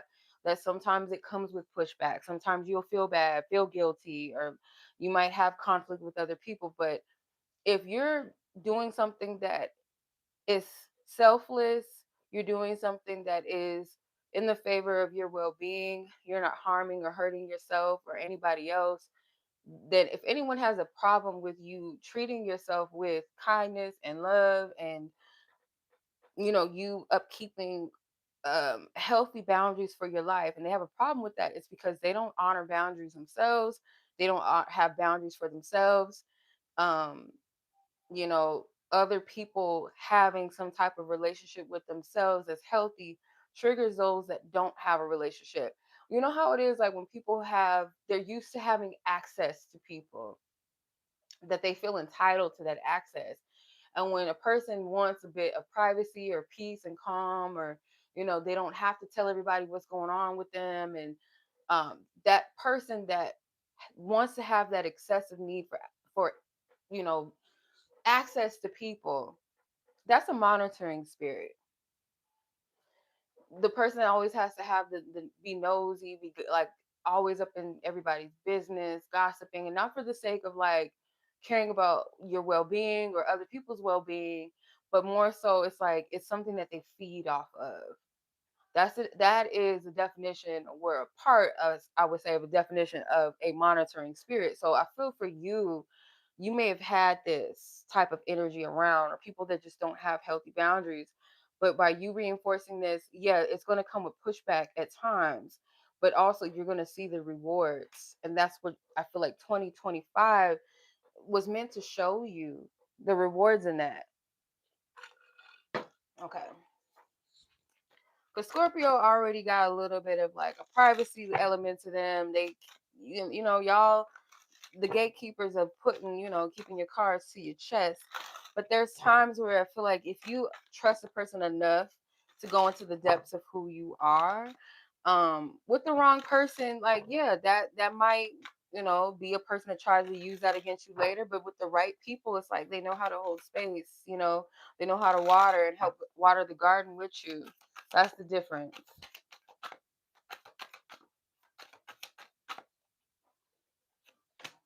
Heavy burden and helping hand at the bottom of the deck. So that's confirmation that, yeah, you might have been carrying a lot. You carry some things by yourself. You may have shared your load with others and they didn't really care to help, to be there for you. So there's a blessing in disguise with this, to an extent where I feel like spirit is saying that you need to see who's real, who's not, who's there for you. At times where maybe you needed to be there for yourself and not rely on others as well. There's this different, there's layers to this. So it's interesting that the heavy burden card is number 18, and so is the moon card. The moon card is also 18. So you're realizing the burdens that you've been carrying. You're carrying the unbearable weight of obligations, responsibilities, and inner battles. But hear this, not all loads are yours to bear. And then you have the helping hand card at the bottom of the deck, which means you do have some people, that genuinely are there for you, and people that will come. When you start clearing out the weeds out of your garden, you will see who's been there, who's there for you, and those that, how to discern better of who's, worth having in your environment, in your space of peace.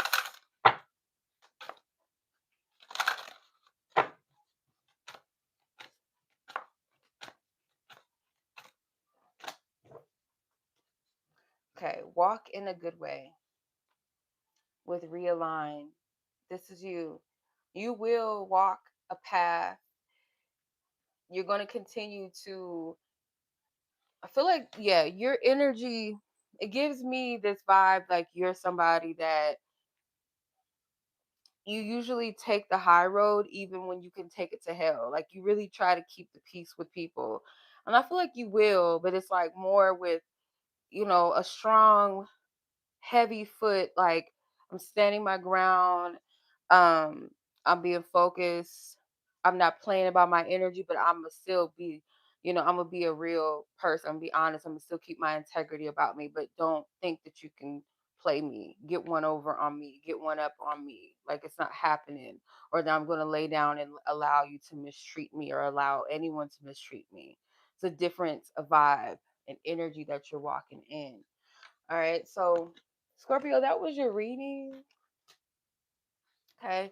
Successful closures. You will have some successes, I feel like, in 2026 that you can see like, oh, it was worth it. Like, yeah, once you close them chapters, them doors, you forgive in a sense of I release it. I'm not holding on. I'm not barricading this energy in my heart, in my environment, in my world, in my mind.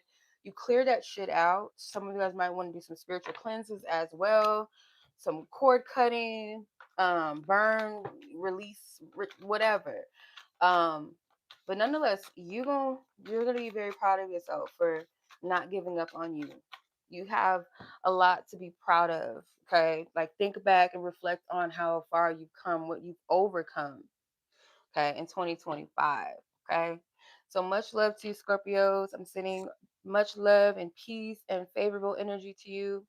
If you guys want to get some love guidance for your sign, I will be doing exclusively for Patreon and YouTube members only a love insight for 2026 for all Zodiac. So if you want to check in with that tomorrow, I will leave all the deets in the probably community post. So keep up, stay tuned for that. Like this video. I greatly appreciate y'all. All right. Sagittarius, you are up next. Okay, let's see. Timestamp. 107:05. I think we're in the 40s now.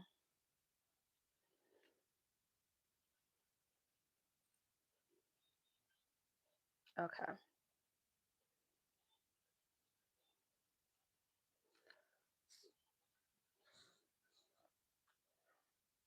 All right. So Sag, I got your timestamp.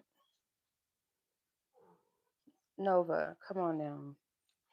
All right. So how would 2026 like to meet you, Saggies? Whether you are Sun, Moon, Risings, any significant or irrelevant placement for you that has Sagittarius energy there, this may be for you. Okay.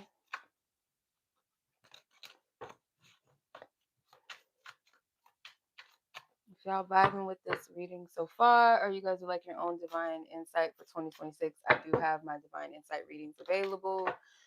I have them pinned in the chat as well as in the description. If you guys want something that is more consistent, deeper unpacking, things like that, check-ins for the month, I will have my yearly packages available now until December 31st. So you got hella cards. Goodness. Sag, what you got going on? Let's see, 2026. My shelves are not, I don't know what they're doing. I don't know what they're doing. They're taking up space. Maybe that's what you're being called to do, Sag, this year of 2026, to take up space. Take up the space, child. Okay. You have a lot of cards. Let's just start there. Okay. You got hella cards. No, maybe. Okay. Yeah, I feel I'm getting like this energy where you go back and forth with yourself. Okay. Um, there's no solid yes to something. And if you know better, like I'm going to do it. I'm going to say yes to this. For some reason you just don't go with it, or you don't fully stand on something that you should, I feel. So you have no and maybe that came out. So it's like, nope, I'm not. And then it's like, well, maybe, or it's this inconsistency, it's confusion. What's at the bottom? Portal. Okay.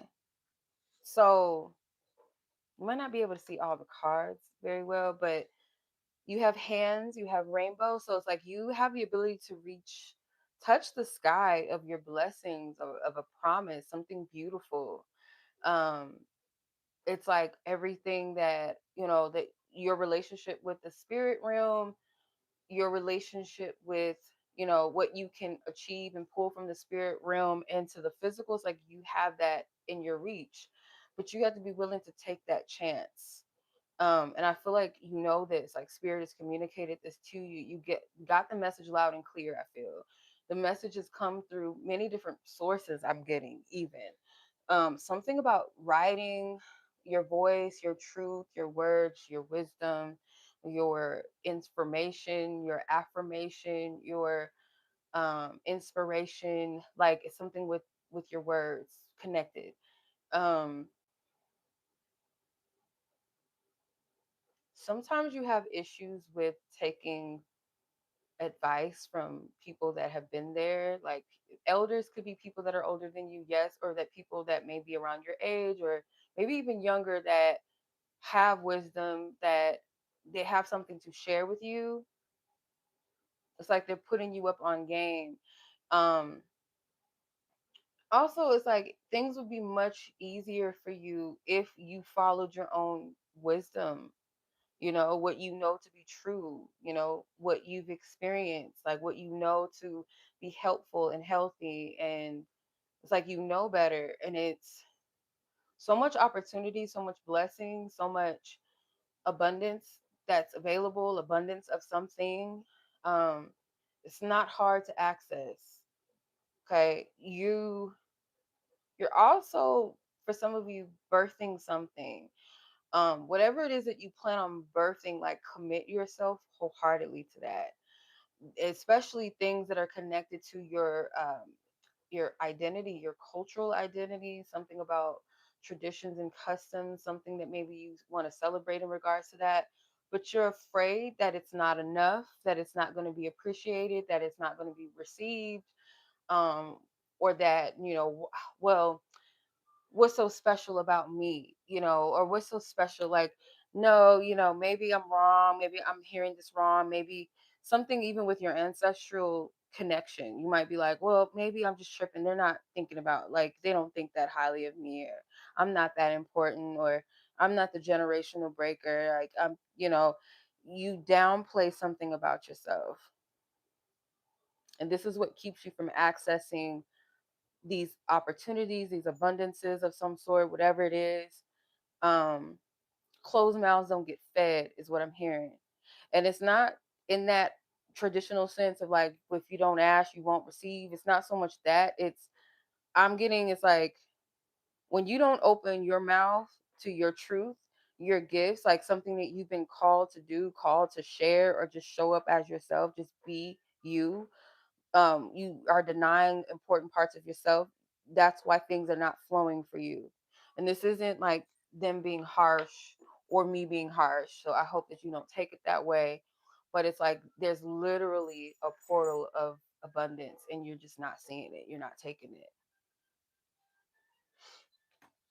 Okay, just not, I don't know, because you're not truly sure of yourself in ways where you keep saying yes, no, maybe, yes, no, maybe, and it's like that's confusion, and it's confusing the universe, and them being able to like like vibrationally align, or you to vibrationally align with, the pool of energy that's there for you, like for the universe to co-create, your ancestors, like, we don't know what to do with this, like, we're trying to show you, like, what's going on. And now I'm hearing Lauren Hill's X Factor, but Not like what the song meaning is, but like the line where she says it could all be so simple, but you rather make it hard. So that's what I'm getting. Like, okay, yeah, it's like I'm getting like ancestors that they call you out, but like, the grannies that be like, baby, like they'll still call you sweetheart, honey, baby, baby girl, baby boy, but they'll get you straight in that same sentence, and that's the vibe that I'm getting. So, they want you to stay devoted, stay keep steady, keep the path. But it's like with the Knight of Pentacles and the Sun card, they both have horses. The year of the horse is 2026 in Chinese astrology. Um, they're like, we want to see if you not only ride the horse, but are you going to pull the reins sometime to get the horse going?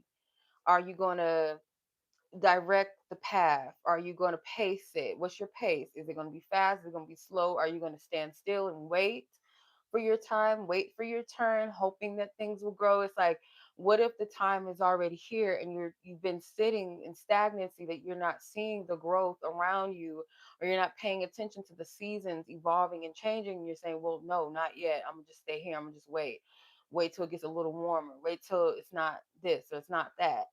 Because you've put in enough where it's like you're waiting for some perfection. There's something about perfection.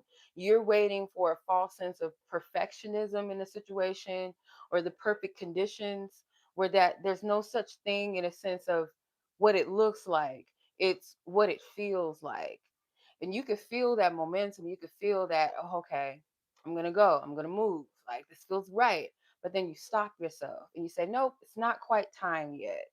And you might spiritualize timing too much, when it's just like, it doesn't got to be that deep where it's some big sign like, oh, it's time, or that you're going to have some miraculous dream that's going to show it to you. Sometimes it's like you have to trust. Like, if you're riding a horse, right, you're connected to that horse, and it's you're in control of steering it. You're respectful of the horse. Y'all respectful of each other. You have that understanding. So it comes from a place of you trusting yourself and trusting your your momentum, trusting your focus, trusting your intent too. Like, it's a marriage of energy. It's a vibrational match of energy. If you're waiting on something else and you hope that the horse will just pull the shit along, or someone else will say, yeah, take off now, most likely it's not going to happen that way. You're the one that's in the power seat. It's a union and marriage. The Queen of Wands and the King of Wands is here. The Queen of Wands is at the bottom of the deck. This year is meant to teach you your power, your leadership, your creativity, and where it can take you when you really have the confidence and the audacity to believe in yourself. Then you get to relax when you're like, okay, I set the intention, I set the momentum, I did that, I birthed this. Now let the energy receive me and vibe with me now that I sat and took the attention. And so it's like you have to take the horse by the reins. You have to be the one to assert. So there's like the masculine principle of the King of Wands, or the Queen of Wands energy is like the magnetism, the allure that is attracted and drawn to her through her essence, through her energy. But she don't gotta do too much. So there's a time and a season for you to assert, and there's a time and a season for you to be received. So you're not going to be received if you don't receive yourself. So you have to put your energy forth in order for that to happen. Does that make sense? And this isn't trying to seek validation. This isn't seeking perfection. This is trusting and having confidence in what you have to offer, and having confidence to know that I will receive what's meant for me. Whoever will receive me. If it's, something creative, because I get that. Yep, look, shit. Y'all see that? Self expression. And it's the number one card in this deck. 2026, year of the one, the 10, the reset, identity, sovereignty.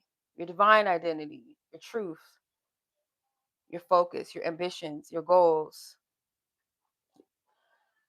So this is big, self-expression, and it could be creative. Okay. So it says you're carrying within you a message, an idea, or creation that is not just for you, but for the world. Express yourself boldly and authentically, knowing that your gifts are meant to be shared. Now, this doesn't have to be worldwide, like everyone knows your name and you're famous, but like reaching people, however, whatever the quantity is, it doesn't matter. It's who it reaches. The quantity does not matter. It's the who, the people that are meant to receive it that matter. Okay. Yeah, 'cause we have to get out of that game of I'm only as important due to perfectionism or due to mass, due to the high quantities of things, the high visibility. That doesn't always mean that you're valued. It can look that way, but that's not the truth. It's like sometimes we could read things half ass backwards, right? It's not about how many people, but who is watching that matters. Who is receiving me? Or do they really receive me? Just because there's a lot of eyes on me, that doesn't mean that they're receiving me. Just because there's a lot of likes doesn't guarantee that those likes come with true resonance, true respect. Or is it just out of habit? Is it just to, ride the wave because everyone else, or the lack thereof? Is the lack thereof really a bad thing? Or is it showing quality? Is it showing people that truly value what I have to say or who I am, what I bring to the table? You have two cards. 44 with the star blanket with transition, and number 17 with sacred tears of expression. Again, expression. Pour yourself out, not overextending yourself, not overgiving, but the authenticity. Don't hold back on you. There's something that's right in alignment that I feel like you don't see. You're right in the midst of it, and it's like your divine team has been showing you this.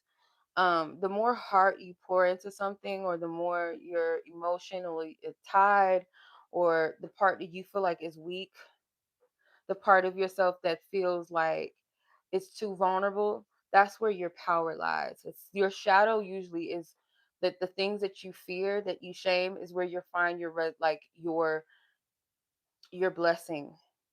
Not saying like to give in, like your testimony, your story could be very painful, or something about yourself that you weren't proud of, but you sharing it, you showing where you've come from, how you healed, how you've overcame, that is where you'll find your blessings. Does that make sense? Like, I say this all the time, like the parts of ourselves that we are ashamed of, that we feel like it's too quirky, too nerdy, too weird, um a loser, lame. It's like that part that we cover and we shame is the very thing about us that could be what connects others, what inspires others, you know?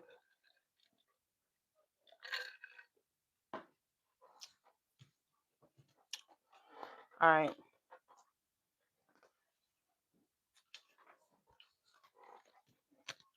Okay. So, Sag, that was your reading. I hope that resonated, was helpful.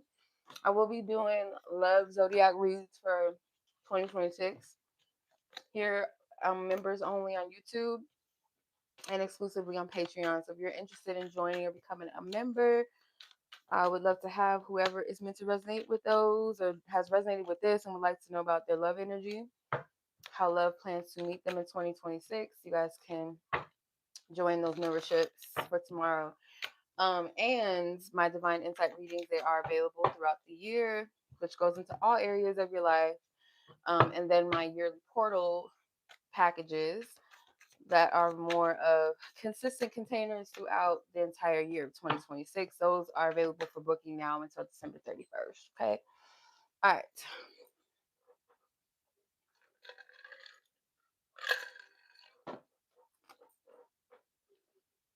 All right. Caps. Okay. Capricorn. 12419. I'll convert that later because I don't know what that is off top. Okay. All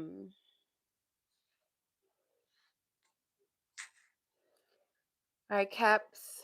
Happy birthday to my Capricorns.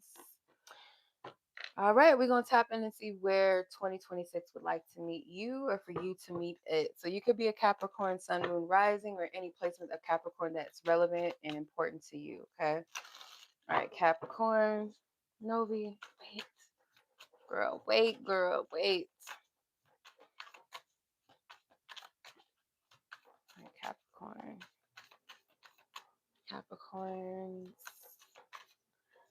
2026. Y'all got a lot of cards too, huh? Some did, some didn't. I'm just taking what I'm guided to take. Connections, synchronicity, divine mission, spiritual double, holy text. Ooh, conflicts, mirror. Oh, sacrifice. I'm getting. Oh, okay. Candle flame. I think you guys may know what I'm gonna pick up with this. Okay. You have an important relationship for 2026, or if you're currently in one, your relationship is gonna go through a uh very significant sacred, maybe a bit challenging, not gonna lie, but it's gonna go through. It's sacred though. it's it is something that is all divine hand. Okay, divine hand is in the shit. It's not gonna be some sort of heavy karmic energy. I don't see that. So with the cards here, I do feel like for some, if you're not in a union with anyone or connection with someone right now, a relationship, you are going to encounter a person. It's going to be just an alignment. It just, you're going to know the significance. You're going to get it right away. I feel like you're going to know, like, it's not, oh, this is the one, this is my person. It doesn't necessarily have to be that type of vibe. It's just, you just know that there's something significant about why this person's presence is in your life. It's going to feel meaningful. It's going to feel like there's something to it. Um, this person with the spiritual double, it's almost like this person does come off like they could be your other half, or like you guys are very um, alike, very similar. You'll see a lot of connection between you and their energy, their personality, their vibe, their ambitions, their goals, their experiences, maybe, where you're going to feel like it's prophecy, like this is something that is written, like there's something that's supposed to happen, something that is happening. um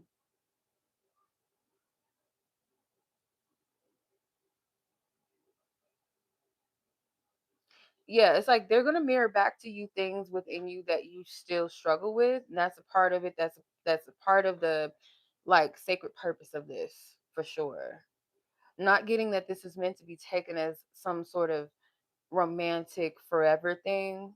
Okay, if this is your partner, this is a layer of your union. This is a chapter of your union, your connection that you must go through. And the biggest thing is, whatever this is that is conflicting inside of you is going to be mirrored through your person, or through the person that you're connecting. And they're showing you that this is what you must sacrifice. You must let this go. You must burn this, release it with the candle flame. This person is going to spark things in you. I don't want anybody to get attached to labels and twin flames and all that stuff, because that's a cycle in the loop within itself that I feel like, personally, just from what I've witnessed, people just kind of get stuck on that. And that's not a healthy thing to get stuck on. I feel like it's a part of the journey that some people have to go through and experience. But if we romanticize things a little too much, we overstay our welcome. Does that make sense? So I don't feel like this is meant to be something that you get stuck in. And as partnerships that you're already in, it gives the vibe that this is just a chapter that we must go through, or a period or season that we must go through, because there's something we need to release. We need to sacrifice this. We can't hold on to whatever this that you're mirroring back to me. I must let it go. You may have prayed for a connection, or I should say, like, a certain type of connection, a vibe, um, an experience. or something that you've been praying to receive. And this person is the answer to that prayer, in a sense of like, okay, you say you want this, whether it's related to love or not, whether it's like, I want to go deeper within myself, I want to be more, I don't know, more confident within my journey or my gifts, or how I show up in the world, or I want to get over my traumas, and spirit brings this person as the answer to the prayer. Okay, something like that. Or I want our union, my partnership with my person, for us to go deeper in our union, for us to, free ourselves of whatever is keeping us from experiencing X, Y, and Z, blah, blah, blah. And this chapter is that answer to that prayer. It's that mirror has to be reflected upon. All right, let's see.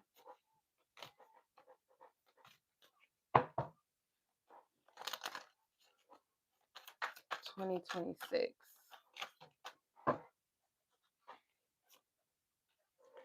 Yeah. Yeah, this is about you, about your rise, and are you ready to rise? Are you going to take it?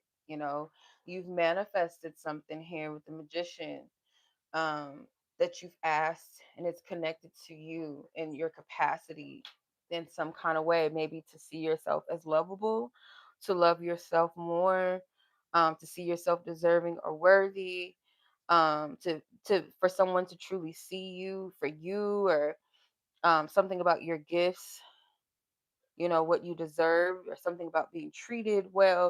It's like you're going to get this, but this person is going to show you how you block yourself, and you may show them things that block them. But this is a gift that spirit saying this is your gift. You pray for this, so that's why it's coming to you. Does that make sense? Um, yeah, because you have the Ace of Pentacles here. It's like they want you to receive this.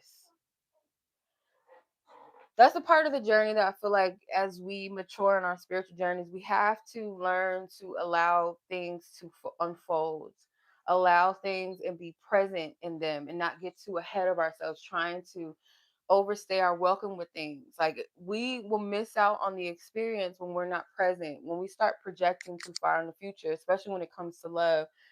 It's like people have this habit of, and I feel like we've all been there, and some may still kind of are working through this or learning this, that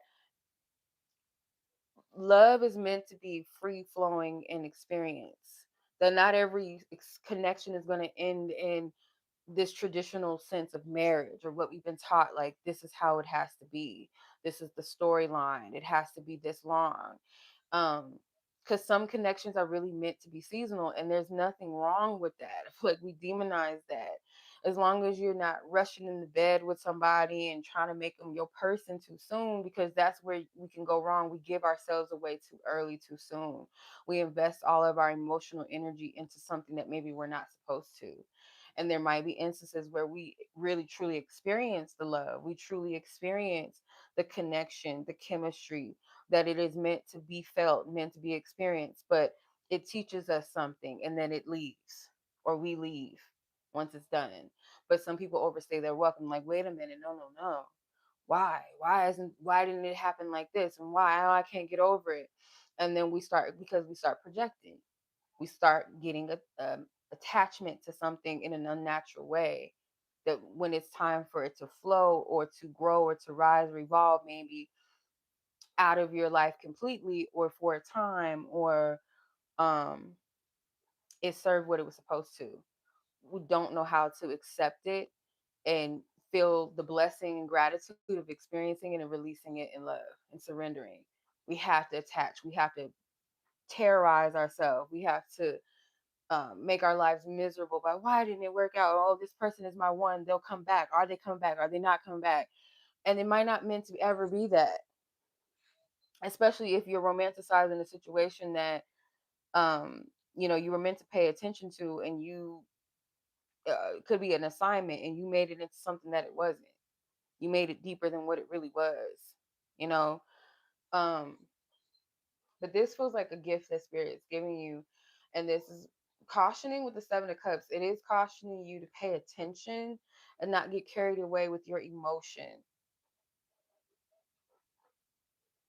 As long as it's not healthy for you, If it stops being healthy, if it stops being something that contributes to your joy, not your delusions or escapisms, an escape from pain, escape from boredom, escape from loneliness, but it's feeding you something healthy. As long as it's feeding something for you that's healthy and helping you to grow and to better yourself, become a better person, a centered person, or contribute to the peace you already have, and it's not taking away from that, then cool. But once it gets to a point where it served its purpose, don't try to force it to stay. Don't start mincing yourself away for it to stay. But there's some sort of blessing, there's some sort of joy in this. There is some sort, especially for those that are coupled up. Um, there's a beautiful birthing of self in a new way that comes through this. Some of you guys could be Capricorn Venuses, or your person could be, not the argument card. Yeah, it's like if you find yourselves arguing or like things that you guys are having conflicts about, it's revealing both of you guys as energies that need to be broken. Yeah, vicious cycle. Yeah. It's revealing what needs to be cleansed, what needs to be burnt away. It has to go. This person is going to show you that, like where you get caught up in cycles. This person's like here to show you, wait, hold up. Nope, we can't keep doing this. This is unhealthy. Whether they say that or that's what their energy is showing you, like reflected back to you. I'll use this as an example. This is a good example that I'd like to share because it's real. When I was dating this person, um, this guy, we dated for like a couple months. Even like before we even got to the couple months, I had this very insecure streak with like um the social media likes and shit. Like that, I feel like a lot of women have that issue. But the liking of women's pictures, and it conjures up who is that, and that comes from wounds that I've had in the past where I had been in a relationship with someone that was very disrespectful with that, and like would blatantly tell me like, oh, this is a girl I used to want to get with in high school, and this, oh, she bad, and this, like would blatantly do that in front of me, like their post, comment and stuff, like. And then if you're not getting that same type of attention or validation from your person, then it triggers that insecurity. So when this person would do that, I would project that onto them because it was unresolved inside of me. It also revealed my trust issues that I had, not trusting myself enough to trust another person, and trusting them that they're going to, that they're doing right by me, or that they're being honest, or, you know what I mean? So it was challenging a lot of things in one. So it's kind of like that. Like the person isn't actively telling you. And at a point, it did get to a point where this person, like, I don't know how I got to keep proving to you or show you this and blah, blah, blah. Like it gets to a point where, yeah, it might spill out where other people can see the sickness, they can see the trauma, and they have to address it and call it out to you, you know? So, because this can be a cycle that blocks you from someone or pushes the very person away that may not be doing anything, right? Or however this manifests for you. But I just use my situation in the past as an example of what this can look like. So it says you're caught in a pattern that repeats itself, holding you in a place of frustration or stagnation. That's important. Holding you in stagnation. Step back, identify the root cause, and make a conscious choice to break free. So it's up to you.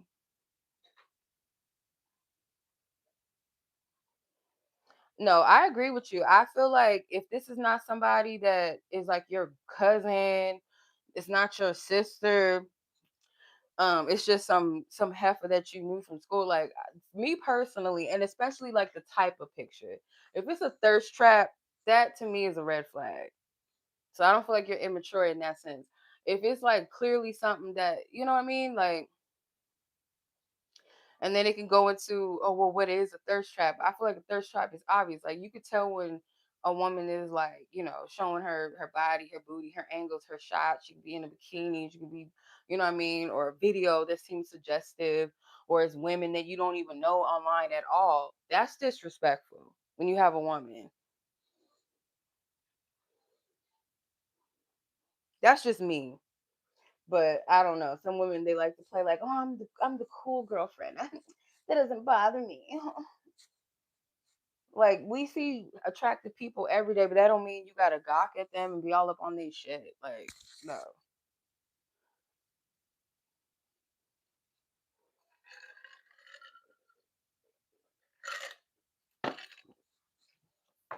I think it's just unnecessary.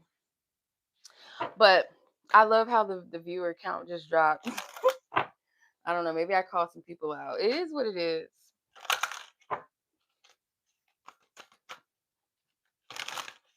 I just honestly, I feel like people need to. I think people just need to grow up, and they don't want to.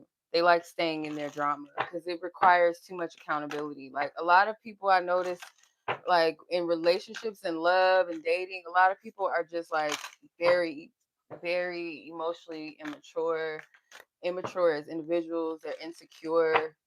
Um, they're lazy when it comes to their own growth. Like they claim they want healthy relationships, they want love. No, you want something healthy with the wrong person, and you want to be able to be sick and toxic and immature like a little girl or a little boy and just get rewarded a healthy relationship. That don't work like that.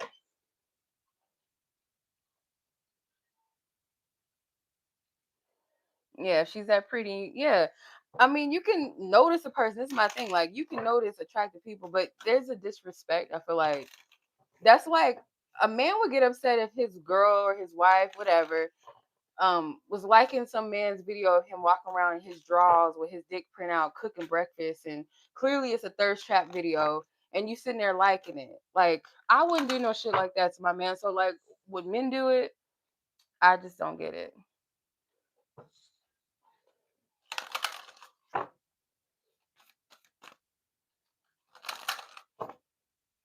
Yeah.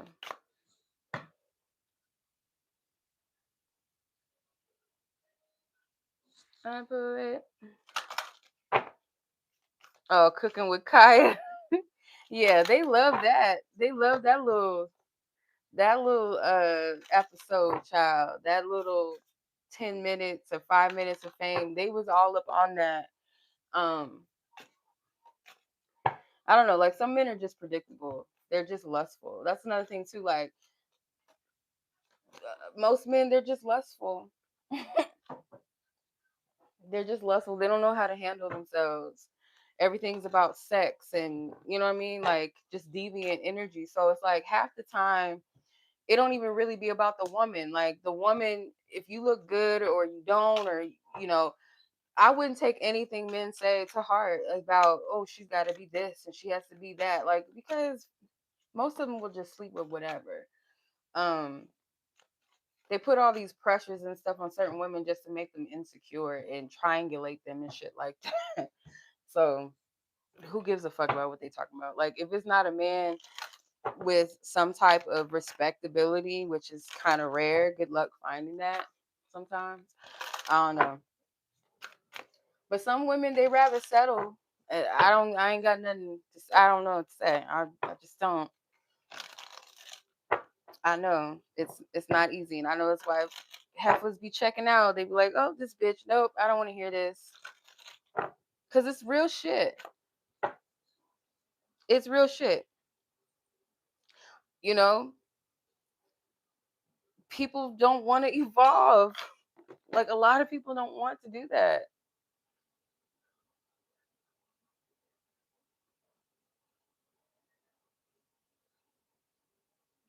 Yeah, it's just all about lust for most people. Romance is just about how you make me feel. You know, it's selfish. Most people will never understand what real love really looks like because they're too busy loving from their trauma or thinking that they're in love, dating with their traumas at the forefront. Yeah, so until we stop like making breadcrumbs the standard and it's okay and lust at the forefront of your decisions and your loneliness and desperations at the forefront of your dating, you're going to continue to repeat the same shit. It takes a real motherfucker to tell you that, but people don't want to hear real motherfuckers. They want to hear sugarcoats sugar-coated messages from people that tell them it's okay to stay delusional, it's okay to be immature, it's okay to be spoon-fed breadcrumbs, it's okay to wait around for somebody. The reality is, and this is how I lay it out, I'll lay it out to you in a way, and I understand that some people don't understand or don't dissect or discern messages when they receive it. They want you to tell it to them in a way like, tell me it's going to be okay. Tell me this guy and I are going to be together. But I have to lay it out to you that if you want to be with somebody like this or this situation, he's going to come around on his own time. It's up to you. If you want to wait for him, if you want to be with him, then you're going to have to wait because he's not going to come around when you think he should and when you want. You can take that as me telling you to be a dumb bitch and wait, or you can take it as, okay, that's the option because that's how this man is moving and that's just where he's at. That's his intention, you know? Um, because the truth is like worldwide women that are in relationships, I would say like, I don't know, I might be exaggerating, I'll try to be a little nice, I was gonna say 90%, but let's say 80% of women in relationships in this generation right now that's not doing healing work on themselves or cares enough about their own inner peace, they're most likely in shitty relationships.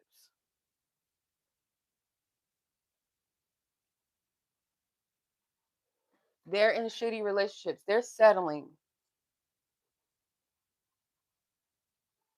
They're settling. And I've noticed like I pay attention to the relationships that are in my world, in my environment, and I can only name a couple of couples that I could say truly are in a healthy union out of majority of the couples I see in my environment, in my everyday life, or that I know people personally. No shade, it's just the truth. It's just the fucking truth. They settled. They are settling. They chose their partner for the wrong reasons. They're staying with a person for the wrong reasons, whether they feel obligated, whether they feel like they don't have any other options, or this person is goofy enough, they're weak enough, they're insecure enough for me, they don't challenge me, or they just look good, or they're safer because they don't look as good. Like bullshit. Or we have kids, we don't have money, survival. And I've been there with the survival shit too. I've been there with that.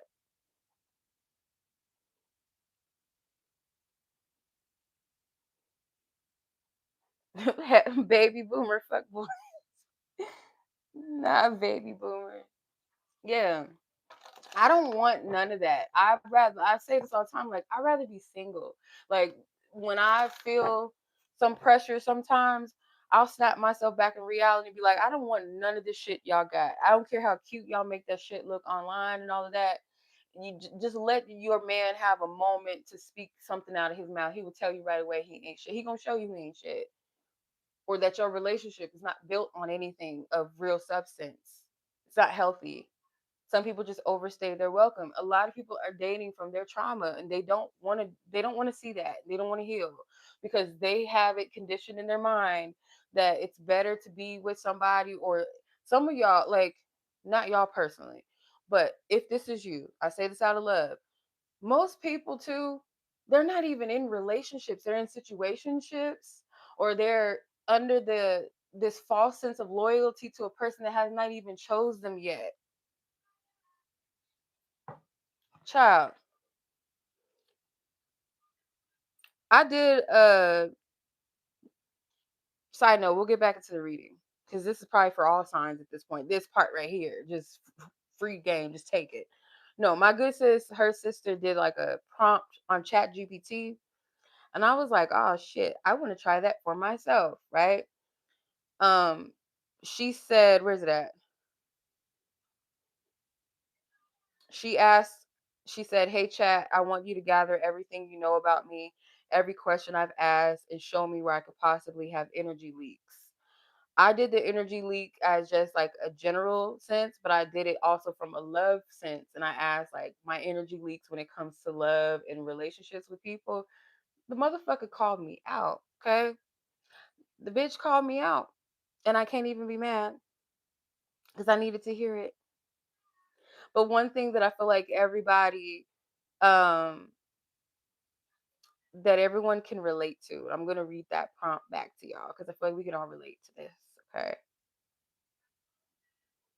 Okay. Where's that? Uh, Energetic loyalty before commitment. I'm gonna read this to y'all. It says you emotionally lock in early and quietly. Even when you don't act on it, your energy does. You stop being as open, your curiosity narrows, your heart says wait and see about them. And that comes from fear. But it says, meanwhile, this person is still browsing life like it's an open tab. The leak effect is you're conserving yourself for someone who hasn't chosen you, which blocks the very person who would. And I say this all the time, like, as long as we're entertaining, and I had to be honest with myself that I've noticed, like, the best way that I keep myself safe and not getting into anything with people is I quietly assess. And sometimes, like, that quiet assessment and that quiet waiting to see, it does start to create, ideals, or you being too patient, you waiting around and creating space for someone where there's really no momentum, there's really nothing happening, whether it's because I'm not allowing myself to open up because I feel like it's safer not to, or because that person's not really taking actual action. They're not doing anything really. They're not being assertive. So instead of like creating a space for someone that will actually meet you there, um, it creates that block. So the hard truth, it says loyalty before commitment is just self abandonment dressed up as depth. The other one that I feel like other people can relate to is confusing sacred chemistry with a sacred assignment. So it says you feel energy, you recognize soul familiarity, you sense resonance, but not every resonance is a relationship.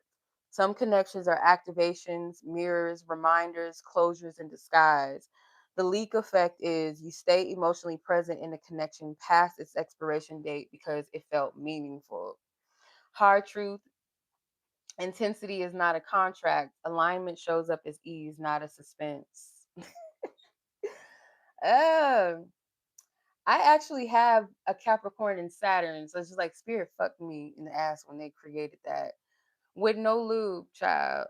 No lube. They just said, "Bitch, we gonna make you a Cap and Saturn. Have fun, bitch." That's how I felt about it. I felt like they didn't give a damn. They just threw me out there.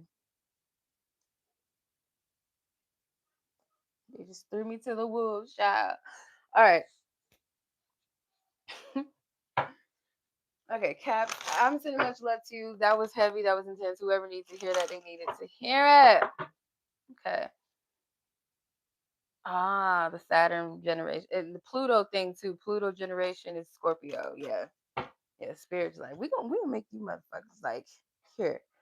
Y'all all got to go through it. Okay. So Aquarius and then Pisces.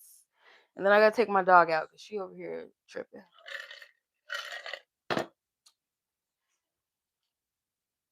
One, okay, 1 hour,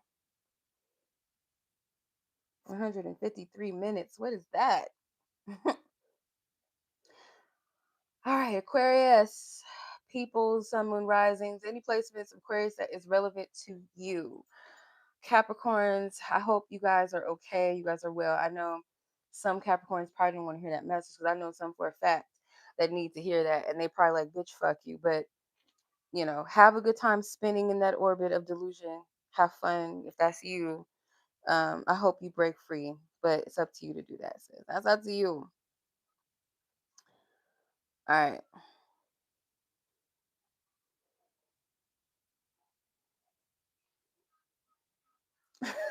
Dar the best side. I don't know about that. No. No, I fuck with Aquarius women. I do. I love y'all. Surrounded by too many not to. 2 hours and 33 minutes.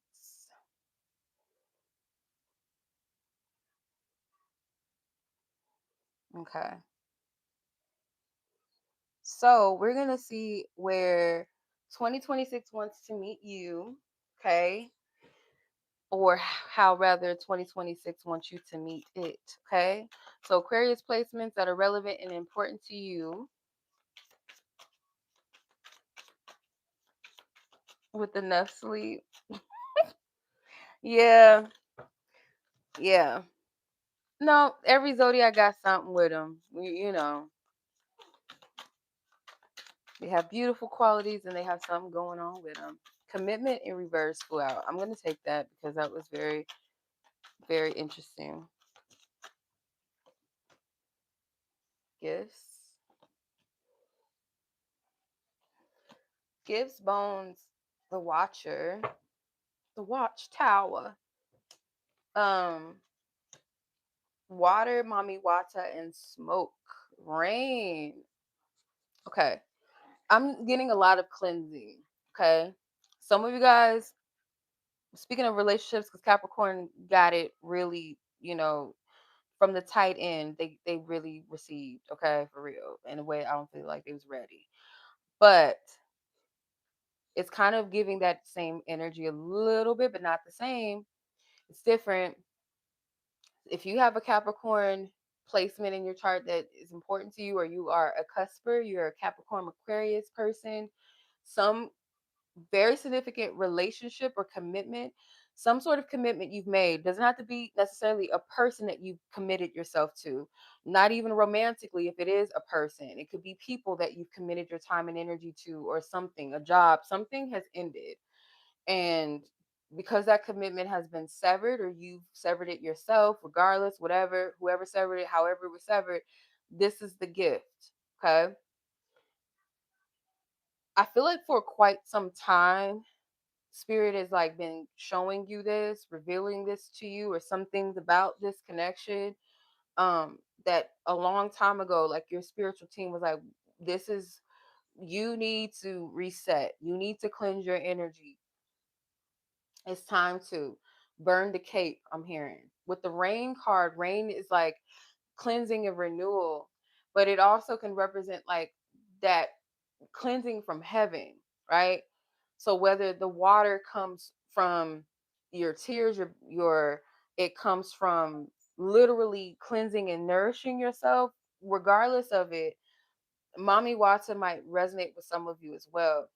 Her energy, it's like returning back to home, returning back to home in a sense of the womb, the mother energy, returning back to the center, what grounds you, that remembrance of who you are. So this shedding needed to happen. Okay, this release needed to happen. um I feel like it's like vows that you've made, promises that you've made, or things that you've stuck to. You release that. You may have prayed for this. You prayed for the release. You prayed for things to like clear itself out. Um, and I feel like devotional and siren energy. I love this. It's like it was a post. Um, y'all might know her, Blue Dollar. She talks about water energy a lot, and water spirits and siren energy. And one that I love this, she said, mermaids or sirens don't need to light candles or do anything basically to conjure. All they have to do is cry. And I've learned this even just in general, that your tears can be the biggest prayers, the greatest activations and offerings to ancestors, to God, to source, like to get moving on some shit. Once you cry, you bawl, and you just like fuck it, like immediately shit conjures, things move, things shift. Especially if you have ancestors that don't fucking play about you, it moves. So cries, tears, can be connected to water and as a sacred offering. And something with mommy water is significant, just like right at the center here. Or this could represent like an ancestor that adheres, that comes when you cry, when you, that final tear, that final cry. It's like, oh, shoot, we got you, baby. We gonna move this. We got you. Enough said. Some of you guys, this is like family with the bones card, some sort of cleansing of certain commitments. This could be generational. clearing something generational.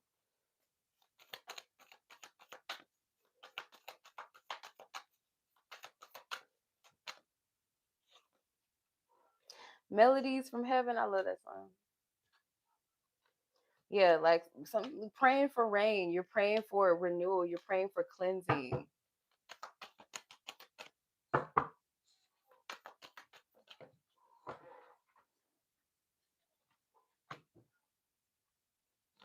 Yeah, I feel like you're done with the sneaky shit too. Like certain people that you had, like family or people that you deemed as your family, like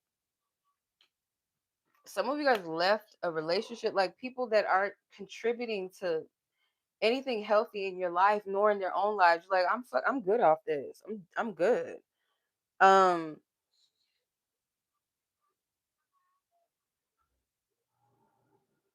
it took you, it's like some sort of confident sense, like spirit saying it took you saying I'm pulling myself out of an environment that's unhealthy, that was like that was toxic, or away from people, places, and things that are stuck or toxic. Spirit saying though, like your patience level, whether you're too patient or you're impatient. There's something that you must work on. Whether it's like you know what side resonates with you. Whether you're too patient or you lack patience, you get very impatient.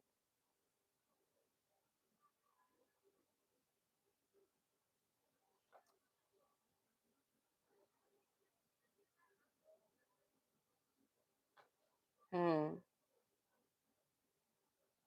A rain dance. Yeah, you might feel bad because it's like some people might feel, and this is real shit. Like if you know that you've given, given too much energy, something maybe even financial. I don't always read the Five of Pentacles or any pentacle so much as always financial. I feel like just in essence, in any capacity, it could represent like some sort of level of investing of energy, right? Um, if you've given a heavy amount of energy to people, places, and situations and things that just did not support you or give back to you, it's like you're pulling that energy back and they're going to feel it. When you take this energy, this is like you taking back your ashe, okay? Your good vibes, your good energy, your essence, like all the blessings and favors that come with you. How you've held people, how you've kept them. Um, Once you release, you remove yourself, people are going to feel the absence. It's like it takes away the sunshine, like in the dark space, it goes back to being dark again. Or it's like you wake up thinking that you're in heaven and that, you're relaxed and you got all this, you got it good. And then you wake up and you realize you're really in a hellhole. That's the vibe that it gives when you remove your energy. You're gonna have pushback. You're gonna have people that are not gonna like the fact that you removed yourself, removed your energy, or that you've set certain boundaries. Like you're getting like family. And this doesn't have to be just family, but anybody that you may have deemed as family or people close to you, people that you cared about, they're gonna feel the heat because they're used to you being a pure giver. But when you stop giving, purely giving your energy away, they're gonna feel that like, damn, yeah. And I feel like what 2025 was meant to teach you in particular was that your energy, like your heart, um, what you gave, like it is something to hold dear and precious. So now it kind of comes from that place of giving a fuck and caring about, oh, I don't want to hurt this person's feelings. And oh, if I set boundaries, they're going to be mad. If I don't give them no money, they're going to be mad. And to the point where you're just like, fuck them. Like, did they give a fuck about me? Did they care about me when I needed somebody to be there for me? Or did they give a fuck when I had this going on? Did they care? No. No. They were only thinking about themselves. And as long as you were like giving to them they weren't able to see their own shadows because your light was shining it on everything. So everything looked all good, everything looked okay, and you made them feel comfortable. And not to shame anybody, because like when you have a giving heart, you're not thinking from that deviant place of what can I get in expense or as a result of what I've given them, or these people are in need, they're obviously down and out, or they're going through this or that. I feel sad, I feel bad. That's my friend, that's my mom, that's my dad, that's my cousin, that's my this is my dad, or my man, my woman, this is my coworker, whatever the fuck, right? And you are giving them comfortability away from their own destruction, their own madness. So therefore they didn't have to deal with it. And it's only until you see like what the fuck? Like I'm either becoming just as depressed, just as destructive, just as lazy, just as confused, toxic, stagnant, or I feel unloved, I don't feel seen, I don't feel appreciated by these people. Where they at? When you get to that place is how you know it's like fuck this shit, and you have to leave. And once you do leave and you choose yourself out of love, you damn sure you're gonna get projection. Damn sure you're gonna get the attacks. Damn sure you're gonna get the people trying to guilt trip you, project onto you, so they can reel you back in. And there might have been times where you fell for it and went back, or you put up with the shit again, or you did more to shut them up, to get them out the way. But that's the tactic to keep the resource going. Once you cut off their resources, they have to deal with themselves. And that's what they have to learn, and that is your lesson as well, is that you have to see the power of your energy, your heart, your love, your giving nature, your empathy towards people, how it could be a gift or a curse to yourself and others. Where giving is beautiful, but if over giving is given, it hurts you and it hurts the other people, because it keeps them complacent. It keeps them continuously using and sucking the energy out of people, giving them excuses to be stagnant and not better themselves, not get up, not change, not do anything different, not be held accountable for their actions, their ways.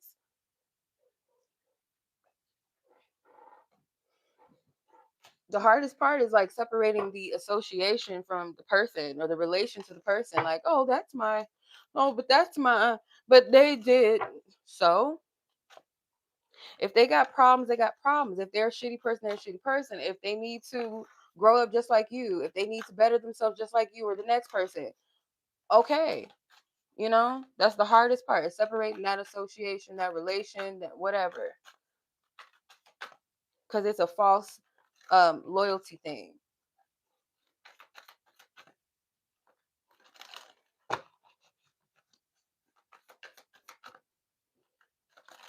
Being tied to their shit and their energy pulls us down.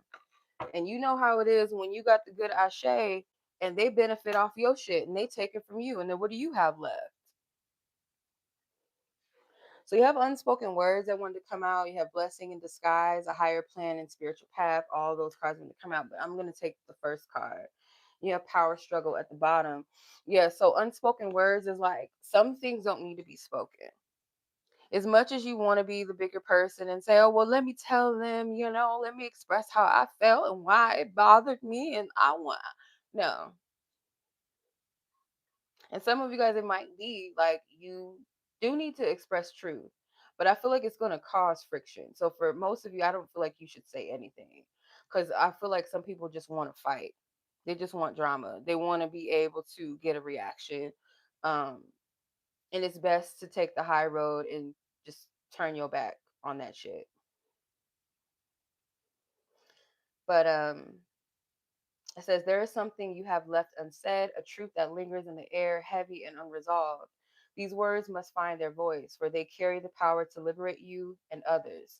So the truth sometimes that's expressed is not always verbally expressed.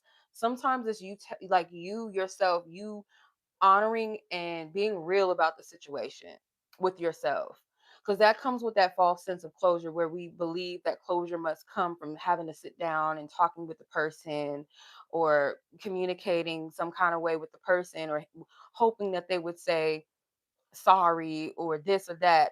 Your closure comes from you making peace with what was. Like, you know what? I have enough to go off of and say that, this is something that I need to just free myself of, forgive, in a sense that I can release myself. I'm not going to hold on to anybody's energy or essence.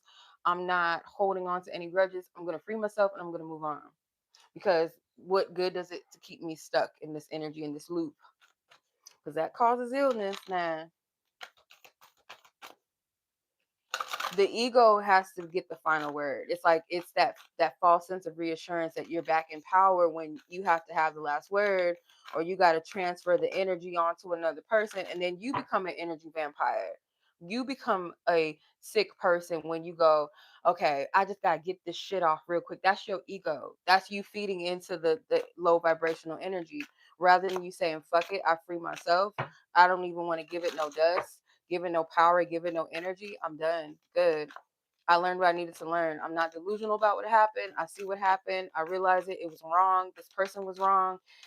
It's not up to me to decide what their karma is. It's not up for me to tell them about themselves. Always, like, because most of the time, these motherfuckers, they know better.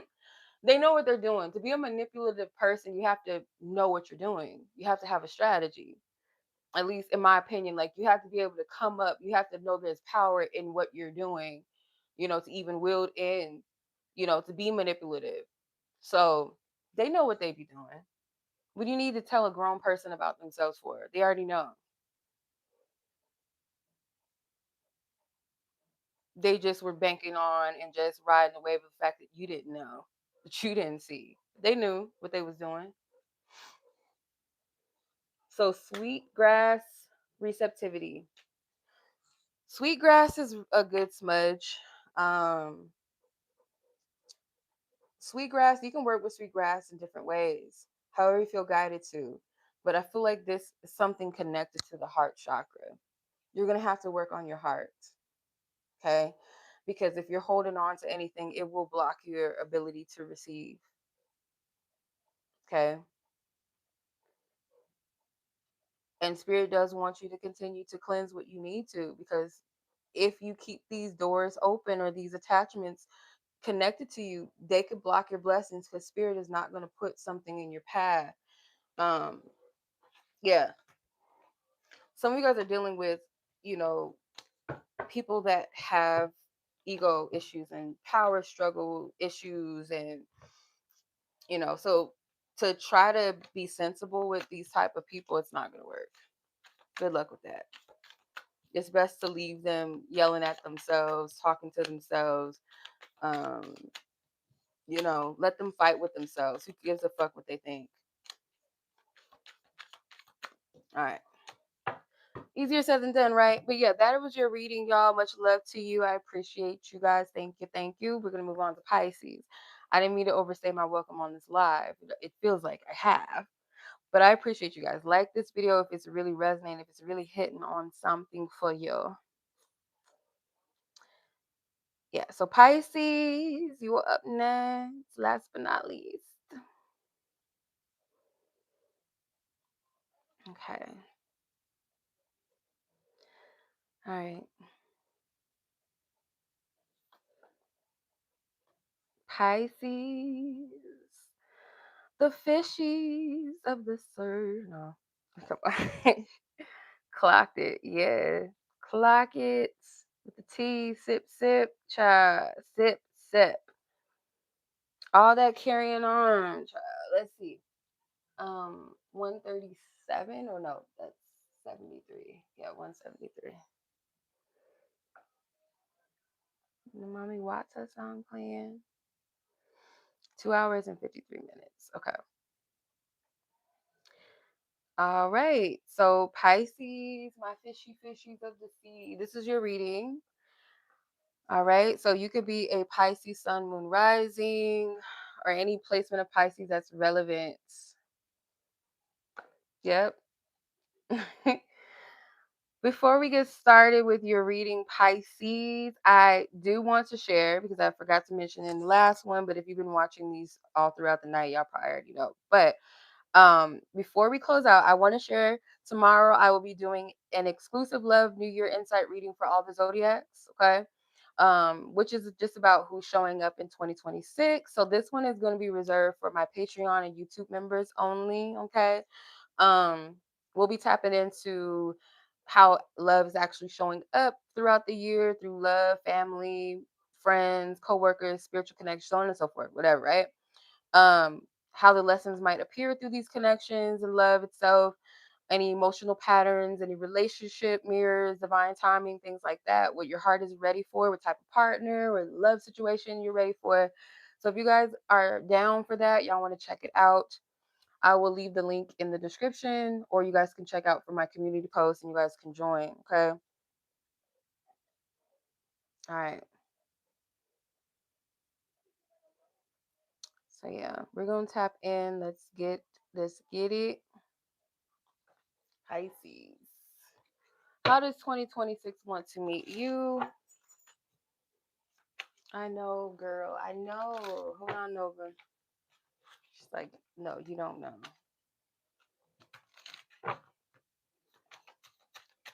Pisces.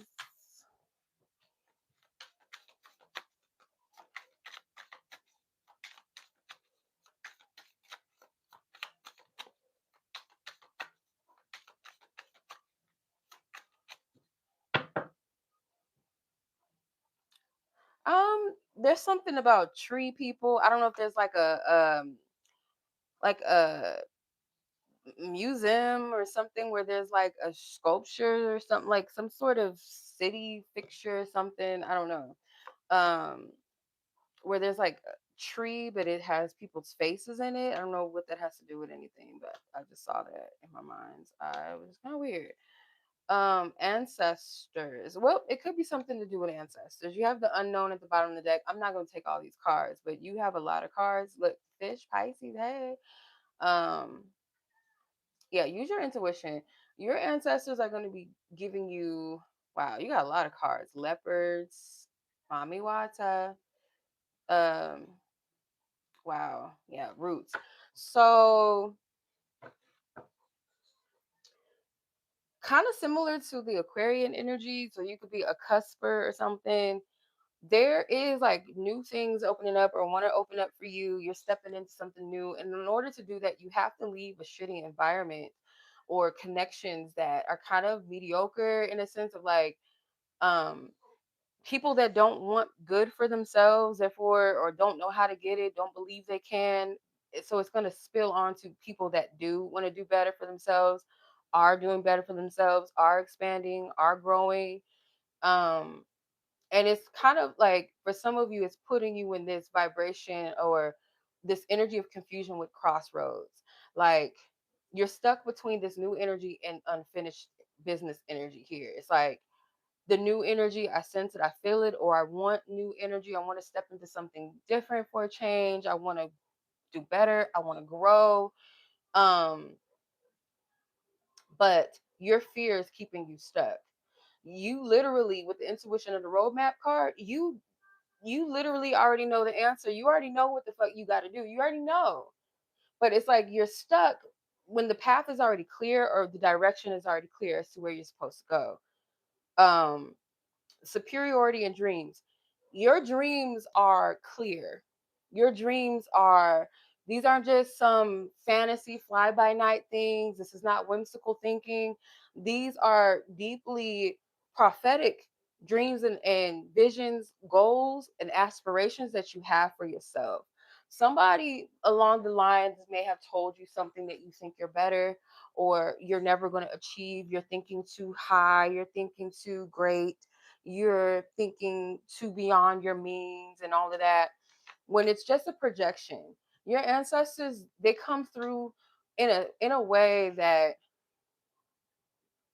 they're letting you know that you have really strong deep roots, and that just because you're having a moment or just because you've had an experience where you've been knocked down or where you've allowed yourself to be knocked down or you've given in to the wrong people, that doesn't take away the strength that in which you come from, and that's within you. And I feel like that's what the tree people were trying to show me, is that you come from a lineage of people that are wise, that are very strong, very grounded, deep roots. So They want to remind you of that. Just because you're having a moment where it feels like weakness right now, and you you feel confusion right now, that does not take away from your wisdom. That does not take away from your strength. That does not take away from all the possibilities that stand before you.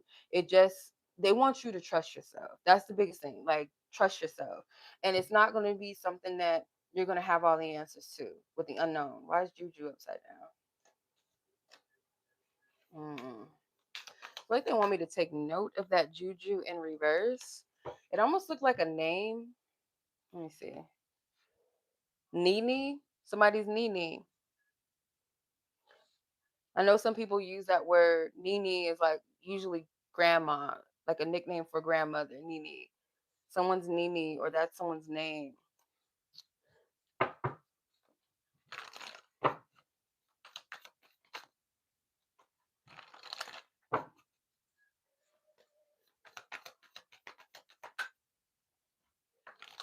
All right. That could be the ancestors that's like there. And Wade in the Water is playing too now. So this was a praying grandmother. Can you let her out real quick? She's having a connect. Let's see. Pisces. A church going praying woman. That don't mean she didn't know about the juju, man. That juju. Okay. Four of Cups, Six of Wands, Ace of Wands, Queen of Wands, Five of Cups. Yeah. Okay. Six of Cups. They're standing at the crossroads with you. It's like you're meeting them, or they've met you, or something with the crossroads. Um, Watch her, where they're meeting you and they're trying to remind you, like, pick yourself back up. Let me give you this cup. Let me nourish you so you can keep going. Like, no questions asked. You might be like, well, I can't go to my ancestors. I can't go to God. I don't have anything to offer them. Look at me. Like, look where I'm at. I'm weak right now. I don't have anything to give. And they're not asking you to give anything. If anything, they just want you to give your best and stand up and walk, but they're going to nourish you. They're going to give you something, um, or remind you of something. And this is about you picking back up, picking yourself back up. Because you've been given and offered something. They want you to take this. There's people that might compare, well, why them? Or why they getting it? Why her? Why him? When it's yours, they want you to be bold and confident in this, especially in this next year. These horses, let's keep mind of the horses. 2026, the year of the horse in Chinese astrology. You're meant to be victorious in the things that, the gifts that you possess, the things that you've been given, believing yourself, banking on yourself, showing up for yourself. Like, you're meant to be blessed when you move in that energy. It's like they're handing you the wand. It's like it's time for you to take up space. This isn't about egotistical. This is like divine identity, like knowing who the fuck you are and celebrating that. Celebrating that you, with Year of the One, that divine reset energy, that divine identity, that's you. Like, that's what we're all being called to. You either select it, take it, embrace it, or you don't. It's your choice. It's everyone's choice, whether they do or they don't. So I feel like they want you to know, like, there's a lesson in this, that the things that I feel this relates to 4, 5, and 6 of Cups all relate.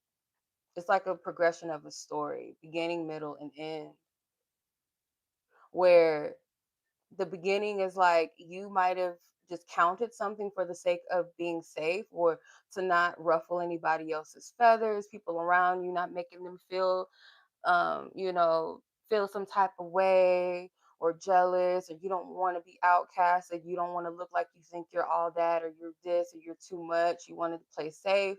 And you saw that the very people that you were being loyal to, or what you thought was being loyal, which was really being disloyal to yourself, let's keep it real, um, at the expense of people like leaving you in the dust, not being there for you.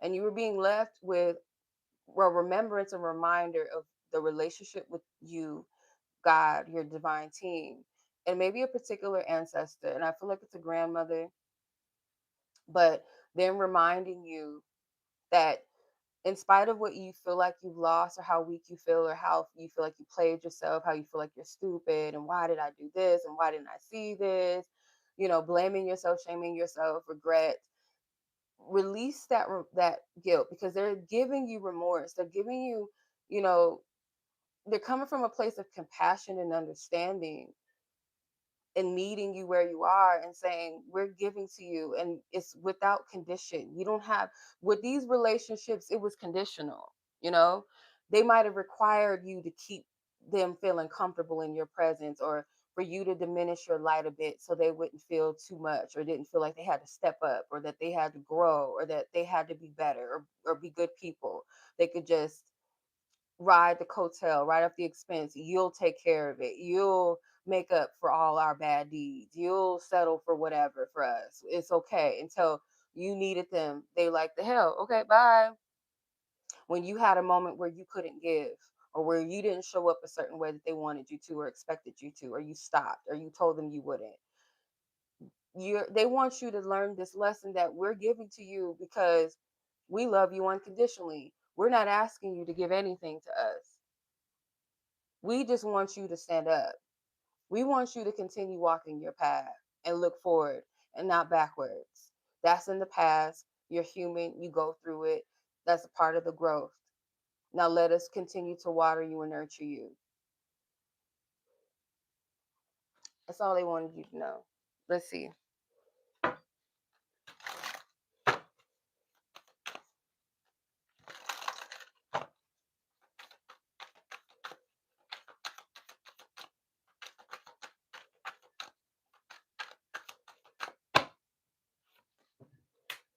Malicious intent. Problem solved is at the bottom. And the family tree is beneath that. Look, they got you. Your ancestors are you. You are them. So the malicious intent is like this is the lesson they want you to take in 2025. Like, pay attention to the people around you more, right? And what you give. Don't let your kindness precede you too much to where you can't see, or you're not looking. Because it's not that you can't see per se, it's that you're just not looking. So now it's like, slow down and pay attention. Um, and you can always tell, like, because the energy that you possess is going to trigger people. It's going to fire and light people up in a way that they're either going to be inspired, they're going to be heavily attracted to your energy, drawn to it, want a piece of it, or they're going to be very burned. It's too bright for them, it intimidates them, it makes them feel heavy sense of jealousy and envy, to the point where they're burning up inside, they're upset, they're mad with your presence. And that's a them thing, not you. Doesn't matter. But that is the telltale sign for you, is that people either want to compete, compare, they want to tear you down, they want to humble you, they want to possess you, control you, manipulate you. That is how you know that those are people that's not for you. Obviously, those are bad traits. Those are malicious energies. So it says, be mindful of those around you. Not all intentions are what they seem. Notice when the energy feels off and use your discernment to gain better clarity. So we all have character flaws, so we could say things that could come off as like, sometimes non-supportive, haterish, judgmental. But if you see consistency with that behavior, then that's definitely a sign that these are people you shouldn't be around. If it's a consistent behavior, if it's a blatant tearing you down and competing and constant jealousy and comparison, those are not the people for you.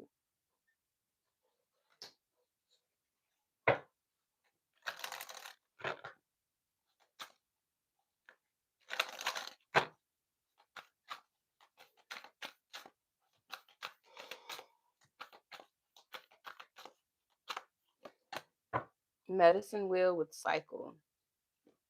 So this is the part of the cycle that you must go through. It's kind of like the wheel of fortune, that as one season closes out, a new one does. And not every season is always going to be rainbows and sunshine, and not every season is going to be doom and gloom. They serve a purpose depending on how we relate. Just like these different animals, they're all a part of the circle. They're all a part of the wheel of life, right? They're all a part of nature, but they have different energies and characteristics and habits and traits about them, or contributions to the ecosystem. Like, they have their own essence, right? Which in indigenous cultures, like, spirit animals are a big thing. um Spirit animal guides, so you'll go through different seasons where parts of you require certain types of relation with yourself and with nature, with God source.